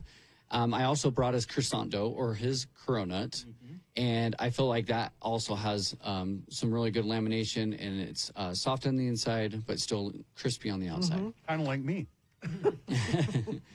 And then I brought a sweet roll and then a savory Danish as well. So he's got a lot of options. What's the filling of the savory one? That is a spinach artichoke. And one of the things that he's really planning on doing is turning it from just a stop or go bakery, and wants to be a community center, wants it to be something where people can go and feel comfortable sitting in there. And so he's doing an extended menu. He wants to do more brunch, lunch, and then finally dinner eventually. Really? Okay. That's pretty ambitious. Now, the sweet roll is not laminated dough. It's just... Sweet roll is not. Bread dough. And he has a lot of other things in there, like pies. And like I said, when you're building a brunch or a dinner menu, you're going to have a lot of different things. Oh, yeah. But yeah, he's looking to get his liquor license pretty... Oh, he's going all the way with all everything. the way on it, yeah. Committed. Wow. And where is it? Where is 43 Bakery? So it's about 8 South, 800 West. I mean, you can access it from 900 South. So if you're just going right down that restaurant area, yeah, he's just tucked back in there. It's a renovated warehouse. It is honestly the coolest looking space. All the brick, it's really wide and open and just decorated really well. So I think it's one of those spots that just hasn't been found yet. And, you know, you've kept saying the he and the guy. Who is the guy who does 43 Bakery? So it's Chef Andrew Carrao, and he's from Southeast Utah. So he is from Utah. Went to culinary school at Utah State University, Utah Valley University, sorry. And then has just really tried to gain all of his different flavors and his experience from around. I think he's been at shops outside of the United States and within like some of the bigger cities, and has brought it to Utah. It sounds like a nice place to work. I'm on his website, 43bakery.com. It says our employees are paid a full living wage. In fact, our employees are paid well above national average for food industry. They have benefits, paid time off, paid sick leave, paid volunteer time, parent leave. Sounds like a nice place to work. Now, just the more and more reasons to go. Just the unadorned croissant dough or piece. So this is just without any filling or butter or anything. You can eat a whole one without anything on it. Oh, yeah. So much for tickets and beers. Experience great live music and adult beverages without paying stupid prices at Utah's coolest venues. Don't miss the Tom Petty tribute band Petty Theft on Friday, April 18th. That is Friday, right? Yeah, the 18th. And that's the stateroom. Get tickets at thestateroompresents.com. If you're not things that must go on the radio. Things that are bugging you are dear friends of the program. Things that you can't stand anymore. They must go from your life. You say, I don't know what to do. Oh, I know. I'll send it to Radio from Hell, and maybe if they mention My Must Go on the air, it'll make me feel better. And maybe sometimes these things magically disappear from your life. So send your Must Goes to Radio from Hell at x96.com. Put Must Go in the subject line, and we'll read them. I'll go first. I've got a couple, 3 of my own today that are just bugging me. Have you noticed this? What time are you going to be on? Is it just So me? I'm going to be on at 1 when p.m. you're at a green light, or when you're at an amber light or a red light, This is just so you're, let's say it's just gone to the amber light, and you go through. That's okay. You can go through the intersection. But people are now, when it goes to the red light, they're still deciding. I got about 2 seconds before the traffic starts to move in the other way, and they go through the red light. It's dangerous when crossing West Temple. This pisses me Because I off. park across the street, and I just have to wait for all the red light runners every time because I'm going to get splattered. Now this one also, I had to make some coffee here today, and I didn't have my mug with me, and so I wanted to get a cup from the stash of cups here. I have paper cups, paper here. I've got it right here, and so I noticed this morning that there were 3 cups left in the dispenser, and I went out there a second ago. No cups there. So when you use the last cup, it is you should go down into the stash, into the cabinet, and bring out a fresh, supply of cups. Exactly. Don't just leave it empty. Turd. And if I find out which one of the turds in this building did that this morning, I'm going to give them a piece of my mind. And also, what must go is the lids for the coffee, these paper cups. They don't fit. Oh, they don't. I know. They're the wrong size. Yeah. When I took the last cup yesterday, sorry. Hey, all of that must go. This one says, my name is Katie, and here's what's bugging me lately. I can't really read the first one, Katie, other than to say I also hate it when people on the radio put the wrong emphasis on the wrong word. Put emphasis on the wrong word. The emphasis on the wrong syllable. Yeah. Also, she said, the signal for the station going out between Santaquin and Nephi. I drive to Richfield twice a week and would love to listen to the whole drive instead of fumbling with my phone. Thanks for letting me listen. Katie, this one says, people in person who complained about the toilet seat being too high, stay out of the disabled stall. It's bad enough that we must travel to the end of a long row of stalls to get to the disabled stall, only to find that it's occupied. We either must stand there waiting or use one that's too tight and has a toilet seat that's too low. We can't get up, and usually it's the only disabled one. I had not noticed that the toilet in the disabled stall was higher than the other ones. I didn't. I don't use it. I guess it is. I use it occasionally, but. And then this one says, vertigo must go. I've had it for 8 years. I'm sorry, Gina, that you're having a bad time. Take care. Cindy of Sunset. Gina does not have vertigo. No. We'll tell you more about what's. We'll be checking in with Gina. We'll tell you more about it coming up.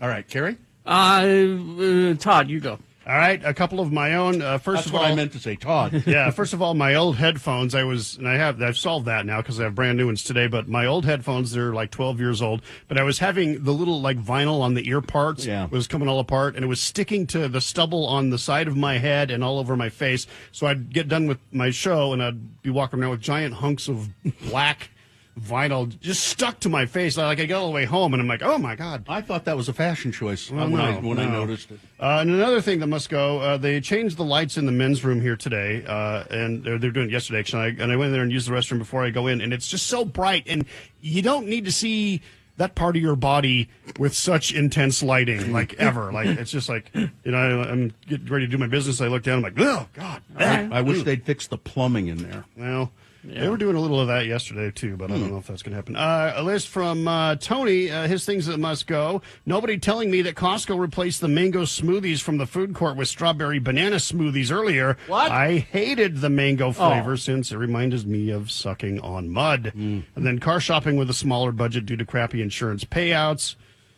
All right. Then Amelia says the section of I-80 between 7th East on-ramp and 13th East off-ramp, UDOT did a great job adding additional lanes, but on that stretch of road every day, dumb people driving around cannot figure out that A, the two on-ramps merge into one, and B, people who want to get off on 13th East stay in the far left lane and need to let merging people onto the freeway occasionally get bumper-to-bumper traffic, can't get over.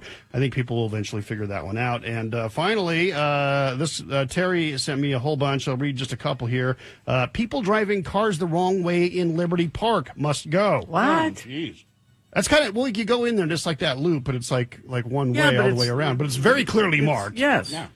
People skateboarding and bicycling and riding scooters on the sidewalks. It's posted everywhere not to do it, but they ignore it and said finally ignoring coming to a stop when turning right on red. That's kind of dangerous again while crossing the street. That's when I usually am almost plowed it down. Right. So there you go. This one from Meg the manager. Car accidents that end with a broken back. Tim the tree guy's broken back just won't heal. Goes to the doctor 5 times a week, still not better. He's feeling really down and crappy, and I can't do anything about it. This must go. And somehow I tore my pinky toenail off. That should... Everybody I know has something going on with him. Lee is sick, and our attorney Mike, his throat situation is back. I'm not feeling great. And, and then there's Gina. Yeah. Well, yeah. You know. Gina wins. Gina? I wish we'd done things that must go yesterday because it would have been much easier to send an email than have surgery yesterday. No. To make my gallbladder go. You had your gallbladder removed. It's outpatient essentially, isn't it? Excuse me. Oh, that hurts. Yes, I'm home. Laparoscopic. Yes. So So you guys knew I was feeling a little dizzy and not quite right at work. And I came home and felt that way the rest of the day. Got up to go to work yesterday. And, I never call in sick to work. Ever. No, you just don't show up. And I could not get out of bed. I felt like the alien was going to burst out of my chest. That's how painful it was. Now, there was you had some fear that you were having a heart problem, right? Well, because it was chest pain. Yeah. They tell you with chest pain, if you have shortness of breath and chest pain, because your gallbladder's up there, at the top of your chest. Oh, I didn't know that. Yeah, it's up top there. I thought it was down there somewhere. No, it's up there. I'll show you my scar. Okay. But went to LDS Hospital. I'm sorry, Church of Jesus Christ of Latter-day Saints Hospital. They're very good there. They were so nice. Yeah. Oh my gosh, everybody that worked there was just terrific. A dream. Really, really good, and diagnosed me pretty quickly. I had a gallstone in the neck of the gallbladder, which is the tiny part where the bile comes out of. And so they're like, this has to go. And you will heal up pretty quickly. Let me tell you one thing, and I don't know if they've told you this yet. You really have to, once you have your gallbladder removed, you have to give up meat. Well, they didn't say meat, and they didn't say forever, but I'm very sad that I am not supposed to have French fries for a while. They said you will be able to go back to French fries. Well, we're out of time, so we're gonna end this, but we're gonna talk to you again here in about a half an hour. All right. As part of the X poll, if that's okay. Oh, okay. All right.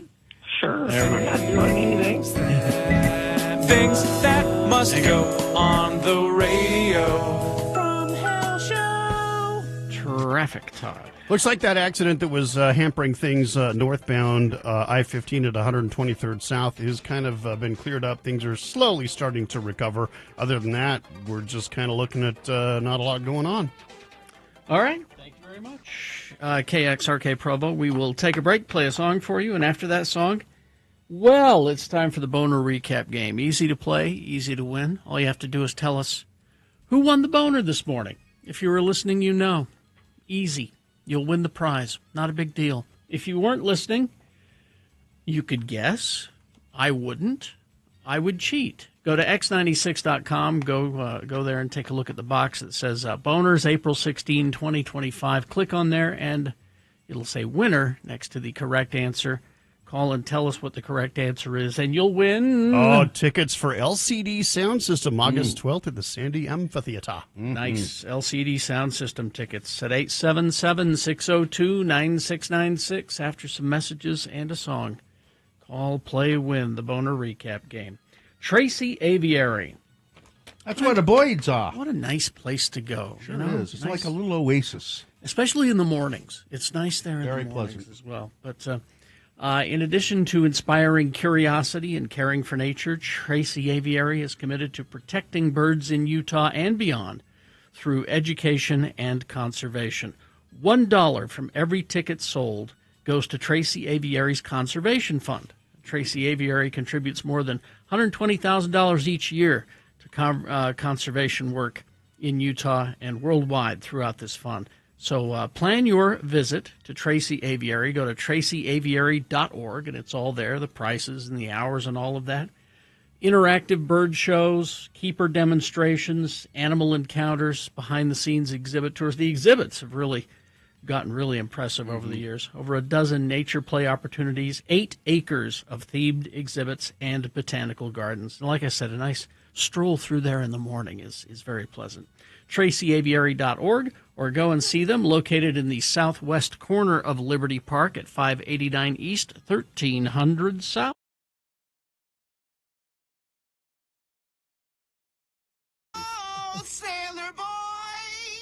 So my son Festus, when he joined the Navy, you take a test and they say look to try to figure out where to place you, and if you score a certain thing on the test, then you get kind of a say in what you would like to do. The first question's easy. They have a whole bunch of animals, and you have to pick the whale. I remember taking one of those tests when I got a pre-induction draft physical. Oh, yeah. They give you an intelligence test. Oh, yeah. You'd have to be a moron to not get them all Really? right. Mm. Yeah. Anyway, he said, I would like to be, I want to pursue medicine. I would like to be a corpsman. Okay. And they said, great, you can be a corpsman, except the military puts you where they need you at the time. So Okay. at the time, they said, well, you're a corpsman, but we need you in the dental clinic. All right. Which he was like, all right, but someday I'll get to do medicine, right? I mean, Maybe. dental sort of medicine. But he got accepted to this school in San Diego where you become an independent duty corpsman, is what they call it. So he's going to go from Florida to San Diego? Yes. Oh. And that happens in August. He'll do that. But still, he'll be out of Florida. Yes. And an independent duty corpsman is kind of like a PA. Okay. A physician's assistant. Yeah. And on the big, aircraft carriers, they have, full naval hospitals on them. Yeah. They're and there are They have a doctors there. surgical and- suite. Yeah. And, all of that. On the smaller ships, they have this independent duty corpsman. And you Oh. are the medical personnel for whatever happens on that You're the guy. ship. You're the Okay. guy.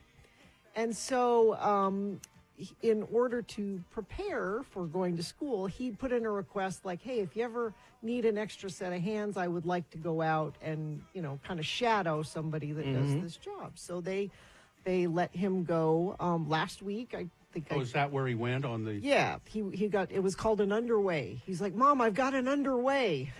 And they went to the Bahamas and they picked up the rum for the Admiral. Rum and the cigars. The rum and yeah. cigars for the Admiral. And he got to shadow somebody. And he got to shadow an independent duty corpsman. So he got home and I said, tell me all about it. What did you do? And he said, well, almost immediately they had a COVID outbreak on the ship. Of course.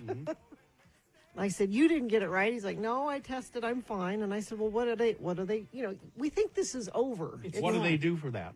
They quarantine them on a part of the ship. They And haul out the Paxlovid?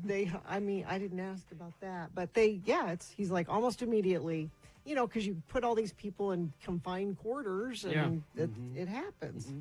So that I wasn't so surprised about that. And I'm like, well, what else happened? He's like, well, one night, 3 a.m, this guy comes to the clinic and he's holding a towel on his chest, and he's bleeding profusely. Oh, my hell. And you're like, what happened? He had a nipple piercing. Oh, no. Which you're not supposed to Not have. supposed to have.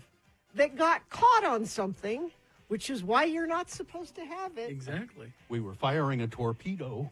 And it ripped his nipple off. Hello, sailor boy. I'm really not liking this story. It makes me shiver. Your timbers. Yeah. So 3 a.m, Festus and the independent duty corpsmen are trying to sew That's really his nipple back on. Sew his nipple back on? Yeah. Would he save it? Well, and so they It they wasn't tried. entirely I mean, detached? Probably hanging off. they tried to stitch it and save the nipple. That is awkward tissue to be. is. Yeah. And so he said, well, we ended up just steri stripping it, the little tape. Yeah. Mm-hmm. And he said, but the whole time, and I guess this happened fairly early on in the underway. Yeah. He said, I spent the rest of my time changing the dressing on this because it was would a not mess. stop bleeding. And so has he changed his mind about what he'd like to No, do? he said this was great. I loved it. I'm excited to do it. But Wow. but there's a reason you're not supposed to have. Yeah. I mean, that's a good. Nobody should have nipple rings because I don't. Yeah, You I could don't catch think them so. on something. I agree but with you. think about it. You're on a ship and everything is, close quarters, and there's Hmm. lots of, sharp edges you can catch things. I have pierced ears and pierced earrings, but they're almost like if they get yanked on, they open up.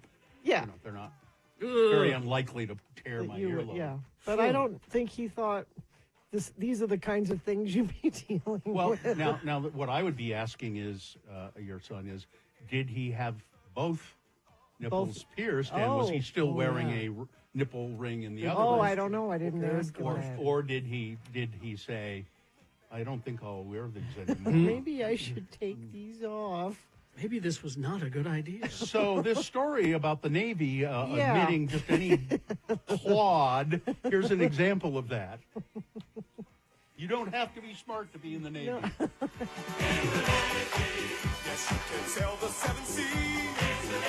Don't wear nipple And rings. rip your nipple ring with ease. Wow. And who would know that better? And the village people. Hello, sailor boy. Does he like being in the Navy? He does. The regimentation and or maybe the way it seems like it's sort of casual in a way. I don't know if it's casual. If you go to x96.com/live, you can see a picture of him on the ship. Oh, there he is. Aren't the Bahamas beautiful? That's right after they picked up the rum and cigars Yeah, for the Admiral? The good part. Get those back here quickly. Sir, we're only 15 knots. I'm very proud of him. I've got a gathering.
That one for Brad and Dallin in Sunset. They're listening in Sunset at work. Thank you, thank you. Because who did that mix? I'd have to look at the record. Remembering Jeffrey Ross Hyman, who died on this day in 2001. He was at the age of 49. One of the Ramones. Jeez. Joey Ramone. He was Joey. Yeah. He was only 49. Good hell. Man. That's young. Man. Let's see, that is the... apparently a very sweet guy. That is the Ramones on 45 Mega Mix. I like that a lot. Yeah. There you go. Yeah. Apparently people just loved him. He was really quiet and nice. And he was a good boy. He was a sweet boy. He was a sweet boy. So he loved his mother. Yes. All right. Well, let's see. I believe... Boner recap? It is time for the Boner recap. And we need a contestant to win a prize with that. Well, we have Derek. Derek? Yeah. Good morning. The emergency room guy. Oh, yeah. Yeah, Derek. Listen, we talked to you earlier. But now, yes, you did. What is the prize Derek can win here? Oh, Derek, you've got tickets for LCD Sound System. This will be on the 12th of August at the Sandy Amphitheater. If that's not a school night, I'm going. So, Derek, that would be wonderful. Yeah, they're fantastic. Now, I like "Dance Yourself Clean." Mm-hmm. That's my that was favorite a great song. What you got to do here is tell me which one of these three candidates was the winner of the Boner voting earlier, and I assume you were listening earlier. Yes, I was, actually. All right, so here we go. Boner candidate number one was, well, this'll make her love me. This guy in Florida, Brevard County, Florida. He was had a gunshot to the gut. And he tried to claim at first that somebody had tried to rob him. Turns out he shot himself in the stomach in an attempt to get this girl he was stalking to like him, to feel sorry for him. That's really a great way to go about it, isn't it? Boner I'll have to remember that next time I need to get a girl. Yeah, it's an excellent technique. Boner candidate number two, when you look up the word scum in the dictionary, you'll find his picture right next to the definition. This is the... football coach or former football coach at University of Michigan. His name is Matt Weiss, and he gained access to 3,000 different women's email and social media and cloud storage accounts and downloaded intimate pictures and videos, many of which were showing women naked and some of them engaging in explicit sex. And then he'd use it to extort them or he'd share it with people. So what a great guy, huh? And then Boner candidate number three was, we don't feel like we're at home in our home. This is a couple out in Eagle Mountain. They have a child. It's a lesbian couple who lives out there, and they put up their pride flags, and they're not hurting anybody, but their flags keep getting stolen, and they're really tired of that, and it makes them feel unsafe. Those were the three candidates. Which one was the winner, Derek? Well, it was a tough one, but it was number two. Yeah, it was. Number two. Both 2 and 3 got over 100 votes, but the football coach got won. I would have voted. I didn't get a chance to vote. I was driving. I drive for DoorDash, so I was driving. I would have voted for number one. You would have done okay. All right. Huh? Well, you've won the tickets to see LCD Sound System, and now all you got to do, Derek, is say thank you, and then we'll put you on hold, and Katie will tell you what to do next. Thank you, Lords. All right, hang on. Tell you how to get your tickets. Thank the Lord. Todd was really right about the lights in the bathroom. He was saying that they're so bright. They put some new lights in there, and they're just incredibly. It's like you're taking a dump in an operating room or something. It's like glaring lights. Yeah. I mean, I wasn't a fan of that bathroom to begin with. I hate it. It just keeps getting worse and worse. You're very aware of all of your anatomy with that kind of lighting. Mm-hmm. And the bathroom that we used to have, which was fairly decent, that's we can't use that. They've locked it up. Yep. So nobody can use it.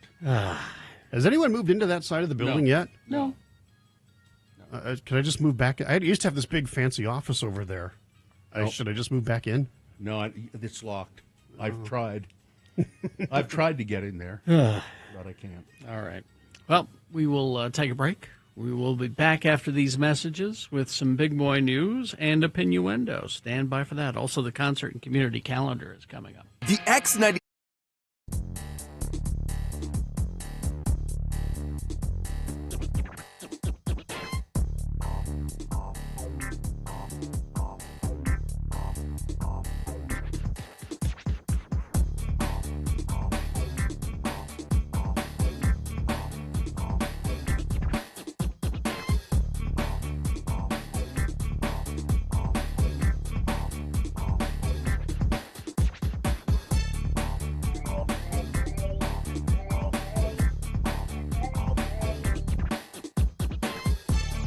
My husband, I would like him to go car shopping. And you're saying, wow, that's a big Father's Day present. That is. Here's the situation. My husband has been driving this truck. It's a 16-year-old truck. Okay. Oh, no. This is a truck that if I want to ride in it, I can't open the passenger side and get in it. I have to get in the driver's side and scoot over because the door doesn't open. And that's intentional. He planned it that way. And I have a new car. Uh-huh. Joe has not had a new car in But it's not his priorities. And he, a couple days ago, was at the Whole Foods downtown in the parking structure. Yeah.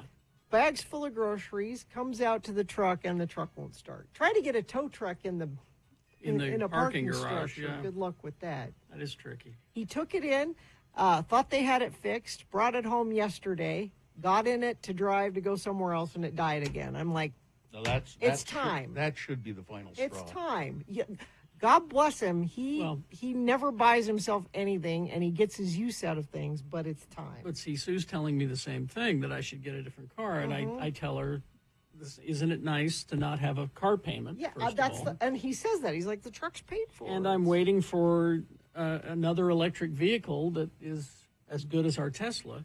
But you want to come something along. different. But I want something different because I don't want to buy a Tesla again. Well, you're not having any problems with the Tesla, though. No, not at all. Yeah, so we need two cars. Oh, you do have two cars. Yeah, we have my Mini and the Tesla. And you're not having any problems with the No Mini? trouble with my Mini, except for the speakers on the right side kind of popped out yesterday. It popped like they came all the way out of the They're door? not working Oh. for some reason. There's a short somewhere. There are more EV options now. Yes. There are. Does Mini probably makes an electric? They do. I don't know if it's as good as some of the others, but I don't know. Well, but it's nice not having a car payment. And I'll just drive my Toyota until the wheels fall off. That's what I'm doing, yeah. Or till you get stranded in the Whole Foods parking lot. Well, I mean, I had a car. You remember that red sports car I had? That where there was a phantom problem with it. Yeah. It had a ghost in it. You just go out and it wouldn't start. I mean, wouldn't even click. Oh, yeah. And then, so you take it to the... My grandfather's Fiat was that way. He haunted it. So I finally said, I can't put up with this. I need another car. Anytime I tried to go to a concert, it would not work. Anytime I tried to go to radio school, it would not work. Your grandpa my grandpa did not want me in this business. That's right. He'd pull the plug. Exactly. He haunted that Fiat.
All right, 9:19, and it is time for some big boy news and opinioendo. Brought to you by... For a limited time, save up to $100 on select tires at your locally owned and operated Big O Tire.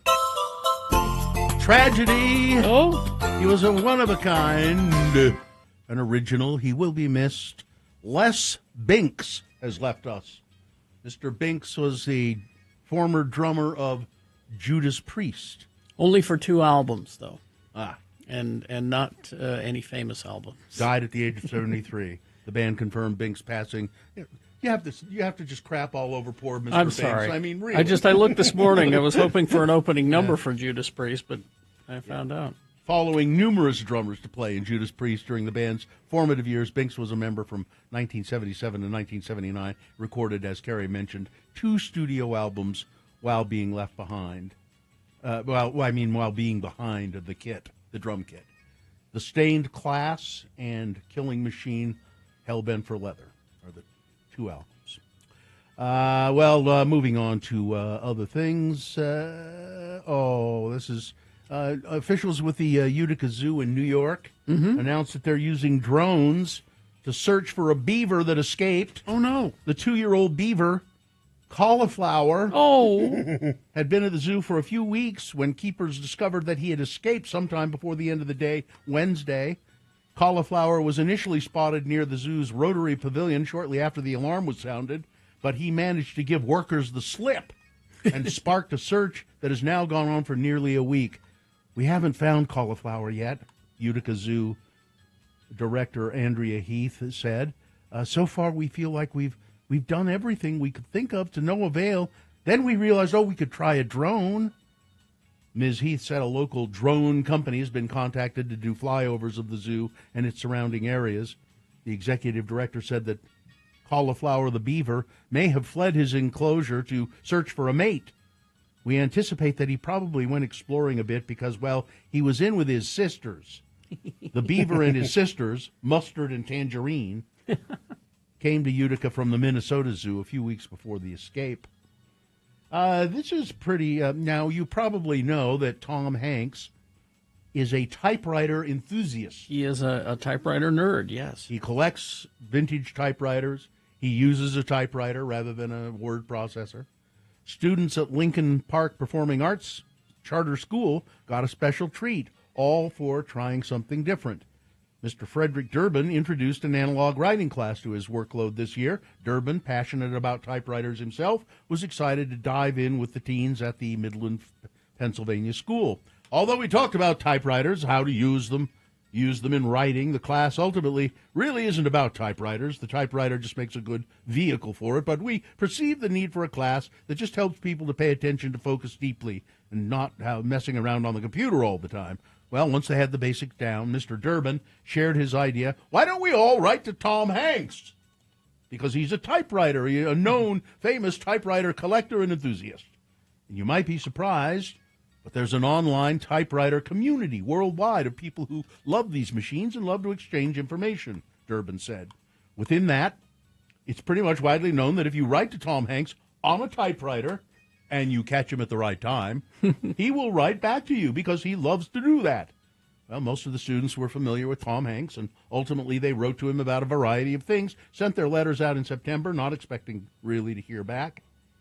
I asked him 3 questions, one student said. One was what his favorite typewriter is, and if there's one that he really wanted that he doesn't have yet.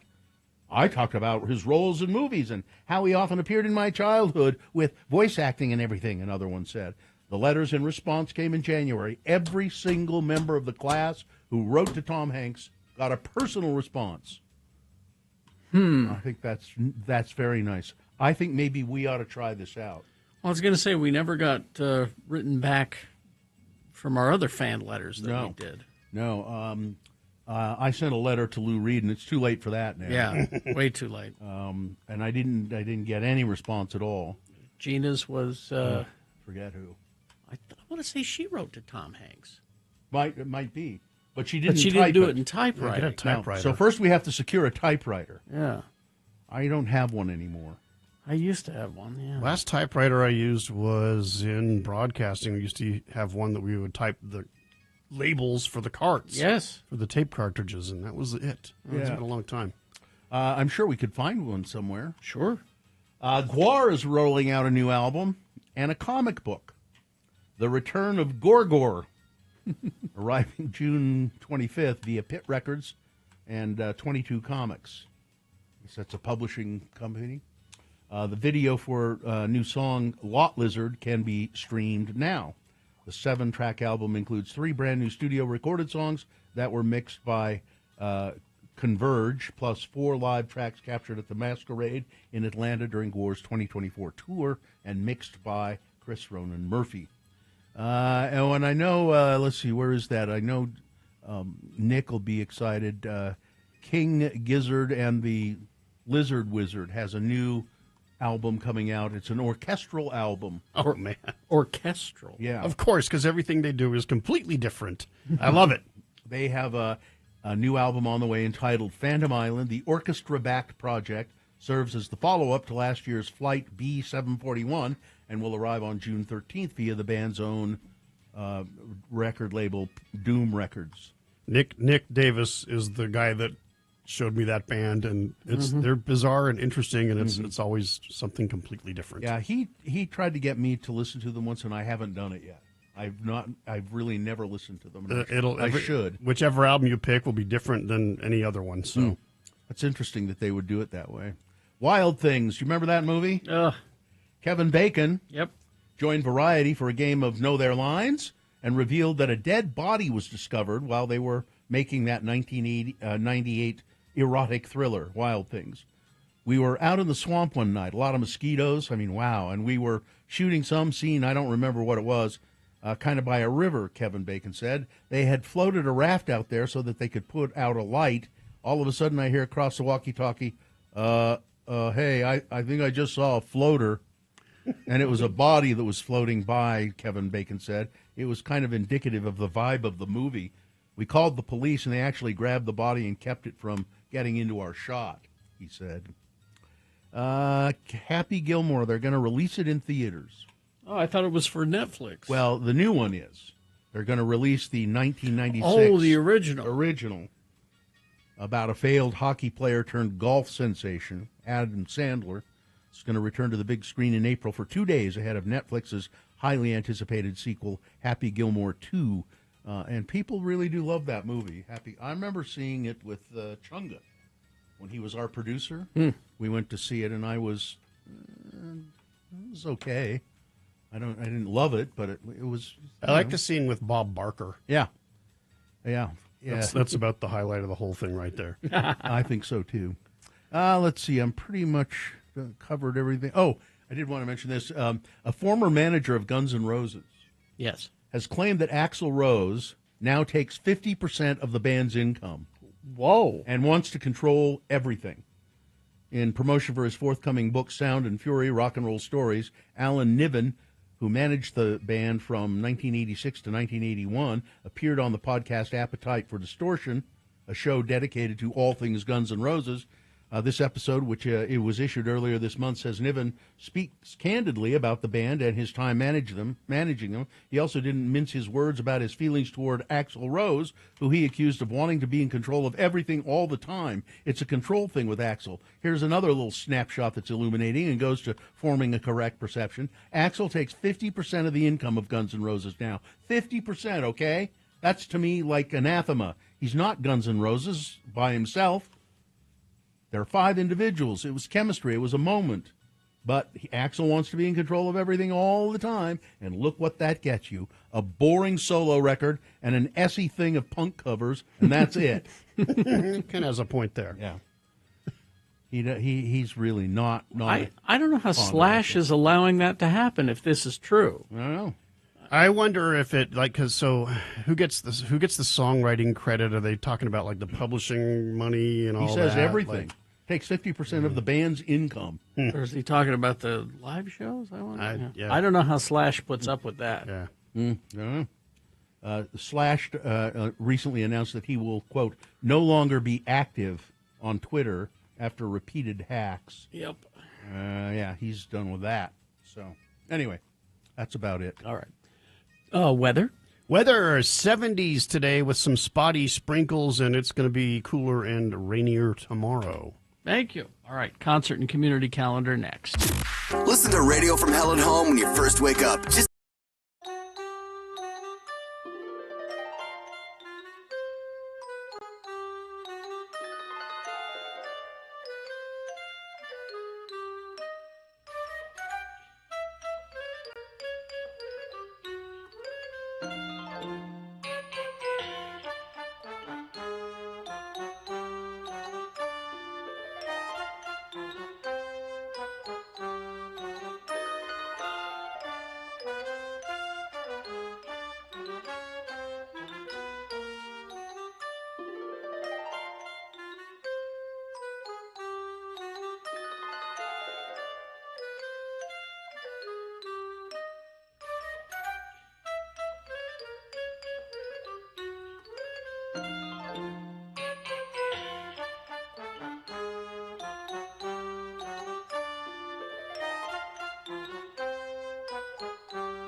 I don't think he has much of a sense of humor. Mr. Slash? Yes.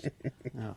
Doesn't seem to. Not too much. Oh, I know what that means. Oh, Trent is here. It's Mr. Live Nation himself, Trent Falcone. Good morning, sir. Good morning, gentlemen. How is your morning? There was a show last night. I'm a little sleepy, but I'm happy to talk to you, and I'm happy to hear Todd Newcomb. Why, thank you, sir. It's always lovely to hear from you, Trent. Will you get some sleep after you get off the phone with us? No, I have meetings all day. He's got more shows coming. This never stops. I'm looking at the Here we list go. here. This is amazing. Let's have at it. Some great stuff too. So tonight, Craftwork at the Union Event Center. That should be pretty cool. Yeah. Also tonight, Barry tomorrow, and While She Sleeps. That's at Soundwell. Friday, April 18th, Royal Bliss at the Depot and Kevin Hart at the Maverick Center. Just a few tickets left for that one. Saturday, April 19th, Chelsea Grin at the Depot, and then Tuesday, April 22nd, it's Artemis, also at the Depot. On sales Friday, 10 a.m., Jake Scott coming to the Union Event Center July 31st, LCD Sound System August 12th at Sandy Amphitheater. The Struts coming to the Depot September 22nd, which should be very cool. Brooks Nielsen, October 1st, also at the Depot. The Darkness coming to the Depot November 21st. Wow. That's a great time. Russ with Big Sean, that will be at Utah First Credit Union Amphitheater. That's going to be August 8th. Show of the Summer, Ice Cube. 4 Decades of Attitude Tour. That is September 17th at Maverick Center. And Judas Priest and Alice Cooper with Corrosion of Conformity. Wow. I can't wait for this one, October 12th, also at Utah First Credit Union Amphitheater. Giveaways. Okay. We're going to give you 2 tickets to see Royal Bliss. That's the 18th of April at the Depot. Half Alive at the Union Event Center. That's April 26th. And then, why the hell not, Judas Priest and Alice Cooper. Legendary metal bands. Yes. October 12th. And all of those will be 2 tickets. All of those will be in will call. All right, you need to call now, 877-602-9696. First come, first serve. Yell into the phone which one you want, and they'll, who's Allison will well, don't yell. Yeah, please don't yell at her. Don't yell at her. She's great. Yeah, don't yell. Just whisper into the phone which one No, don't you whisper. We need to hear That's you. creepy, yeah. Hi, Allison. Just talk normally into the phone. That's all we request. I want to see Royal Bliss. Thank you, Trent. Thanks, guys. See you next week. See ya. Bye-bye. What else, Katie? Other things that are happening this weekend. On Friday, you have an evening with Petty Theft. It is the Tom Petty Tribute thank you. Band. Tom Petty Tribute Band. It's going to be at the stateroom. Other things on Friday, you have the Utah Royals against Chicago Stars at the America First Fields. West Valley City's adult and teen flashlight hunt over at the Centennial Park. It's Easter weekend, you guys. Everything Easter is happening. Yes, yes. Sunday 4/20 is Easter. Saturday, you have Talia Keys with the Love and special guest Pepper Rose over at the stateroom. It's Talia. Is it Talia? Okay. Yeah, Talia Keys. And then Alley Cat at the Soundwell. Alley Cat is a EDM DJ, a dubstep DJ that I love dearly. Too bad I won't be in town for this. I'm going to go hang out with my parents this weekend.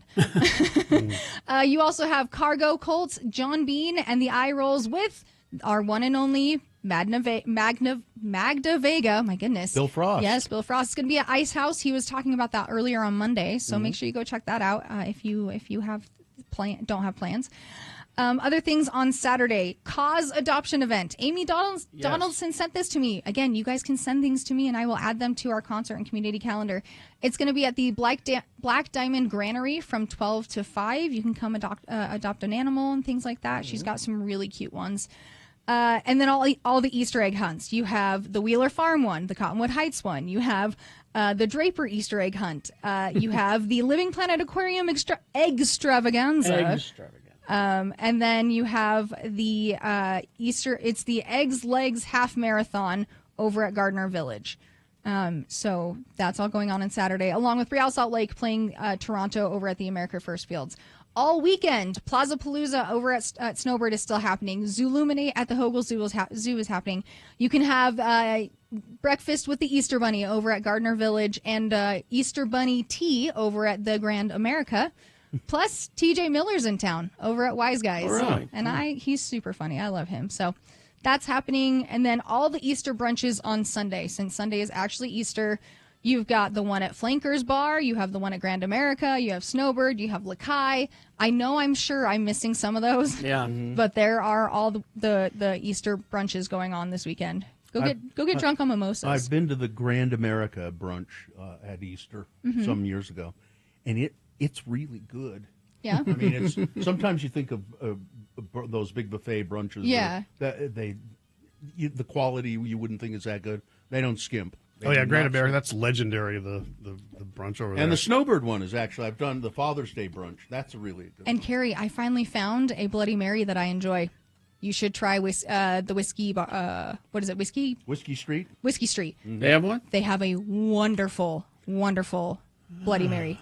Look, I had to make myself like them, and I really like this one. I love me a Bloody Mary. I'm glad I finally like them. To be honest, it took me years. Also, this is the final weekend for the Winters Farmers Market at the Gateway.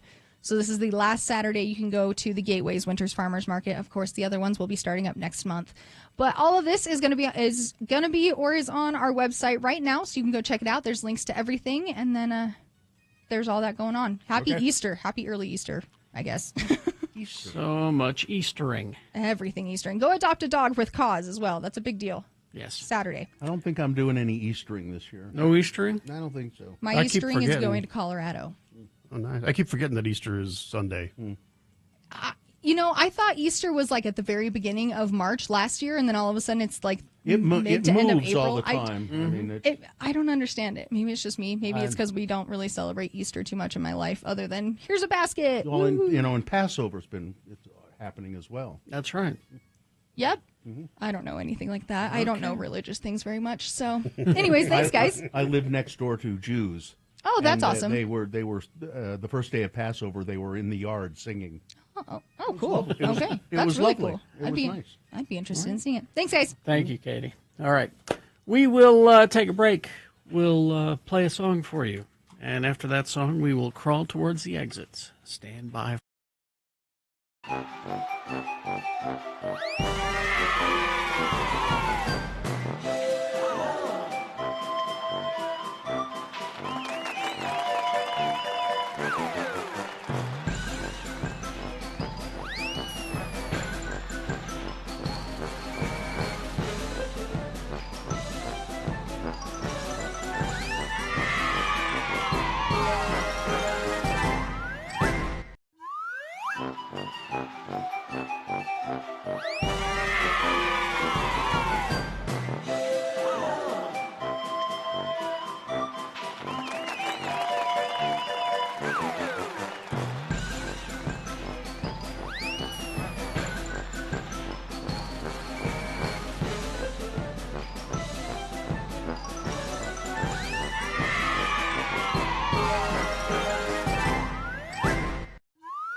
And so they let us do it. Then they said, but they wouldn't let the country station. They said, well, I don't think the country station should be. And I was like, you never heard of a gay cowboy? You never. Brokeback Mountain. Never, not even before that. Well, the gay rodeo. Yeah. I don't think they have that anymore. But I think they do. I did see something about that. oh, they. Is that right? Mm-hmm. I forget the guy's name who was one of the organizers. I met him a few years ago and hung out with him for a while. Just the nicest old cowboy you could ever want to meet. He's just skinny cowboy. If you want to find out more about all the stuff going on for Pride, it starts today, and all the information is at utahpridecenter.org. We'll be in the parade on Sunday. But don't wait till Sunday to participate. You can do stuff all weekend there. Yeah, there's music acts, and you can buy VIP tickets that'll get you in all 3 days, and I think the VIP tickets come with like drink tickets and that kind of thing. So. And if you're wondering what your ticket price goes for, this is to help out the Utah Pride Center. They provide all kinds of services for all ages of people. They're just there for you. They're a center that's fighting, 12 months a year to help people that need that assistance. I'm racking my brain now because we were talking about the gay rodeo, and there was a Marvel comic character. I read this and it was great. That it's been around forever as a cowboy.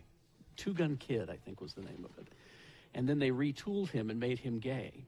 And it was like a 4 or 5 issue limited series, and it was just so well done. Darwin Cook, I think, did the artwork on it. But then that reminded me that another comic book company got the rights to Snagglepuss. You remember the Snagglepuss, the cartoon panther? Exit stage left. And they wrote him with all the other Hanna-Barbera characters in the comic book as well. And he was a gay playwright in the 30s. I can see that. It was a great read, still available. Yeah, Bill, the Utah Gay Rodeo. UtahGayRodeo.com. They're still around. Founded in 1979. We had them on the show a while ago. Yeah. It's founded in 1979, operated as a group of local country western gays helping out the community. They're still around. And they're nice guys. And, June 16th through the 18th at the Golden Spike Event Center, Crossroads of the West Rodeo. Regional rodeo featuring there you go. Yeah. Well, I don't know if the country station should be in the Yes, I don't of know. course they Pride should. Parade. Are there gay cowboys? Yes, there's Really? There's gay everything. What? I was going to say one of my best friends was a country music radio program director. There's not Who's some gay. segment where. Are there gay baseball players? Yes. How about gay mountain climbers? Yes. Really? Gay policemen? Yes. What? I know, right? Gay farmers? No Yes. gay farmers. Nope, there are. What? Sure. My worldview is shattered. Zach reminds me, it was the Rawhide Kid, not the Two Gun Kid. Rawhide Kid was Marvel's gay cowboy. Yes. That makes much more sense. A little bit more sense. The Rawhide Kid. But a great read. It really was. All right, then. We'll take a break. Gay board members? Yes.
Because on this day, well, it's John Cryer's birthday.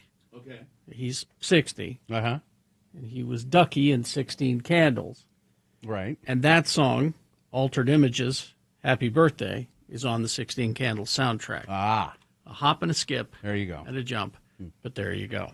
Because John Hughes knew how to put a film together with music. Mm-hmm. I know that we've got to do the promo here, but this just came. This came in a little earlier, and I just noticed it. Our good friend Dawson, who used to be an intern here, and his sister's house burned down, and they have a GoFundMe started for that. I guess Dawson just sent this over to Katie this morning. Yeah. And the GoFundMe is. We're going to post. We've posted it, I believe, on our socials. Is it all? Is it? She's doing it right now. Okay, so go to our web pages, our socials, and if you want to help out, it's his sister Abby and her boyfriend or husband Kellen, and it's her boyfriend Kellen, and it's a horrible thing. The whole Kellen got burned a little bit, and all of their stuff is just gone. So. But go look for that, and if you can possibly help out, please do. Okay. Yeah, we'll have that on all of our social medias there. All right, and there's the promo. Okay. Here we go. Is the promo? Am I involved in the promo? You are not. You are not. Good. Okay. We are on the downhill crawl to the end of the week, but tomorrow is only Thursday. At least you can count on us being here in the morning with Geek News at 7 a.m. and Gerke will be here at 8:45. And because Gina is still at home, Nick's your buddy, Nick's your pal is going to be here to help out. So join us for that and more. Thursday's Radio from Hell show, X96. Okay. I'm coming back this afternoon for more, you guys. What time are you on, Todd? 2 o'clock to 6 o'clock. Okay. And I'm going to have another clue for you, like at 5:15 to win that $1,000 prize. Plus, we'll do a selection on vinyl on Todd's turntable. Carrie, I found in my basement a box of old 45s that I hadn't brought in yet, so I've been going through a lot of those, playing some oddball stuff. I had The Art of Noise close to the edit. Oh, that's a 7-inch. good one. That's good. What did I play yesterday? Oh, Big Pig. Remember? Breakaway. Yeah, Breakaway from Big Pig. So it'll be something like that. Oh, I got all my John Hugheses mixed up. Ducky was in Pretty in Pink. Oh. John Cryer was not in 16 Candles. Oh. Okay, well, whatever. You got it. I'm so tired. I was just going along with you, Carrie. You got it. If you know, you know song. Anyway, I never saw any of those movies anyway. So it's all from the 80s, and so is that song, so there you go. Yeah. Sorry. John Cryer. Sorry. Ducky. He was a good Lex Luthor. He was in two. What was that? Two what men? Two and a half men. 2.5 men. Yeah. All right. I think we're good. Fine job as always, Katie. Live long and prosper, bitches. Don't you know who I am? I'll be back at 2. Okay.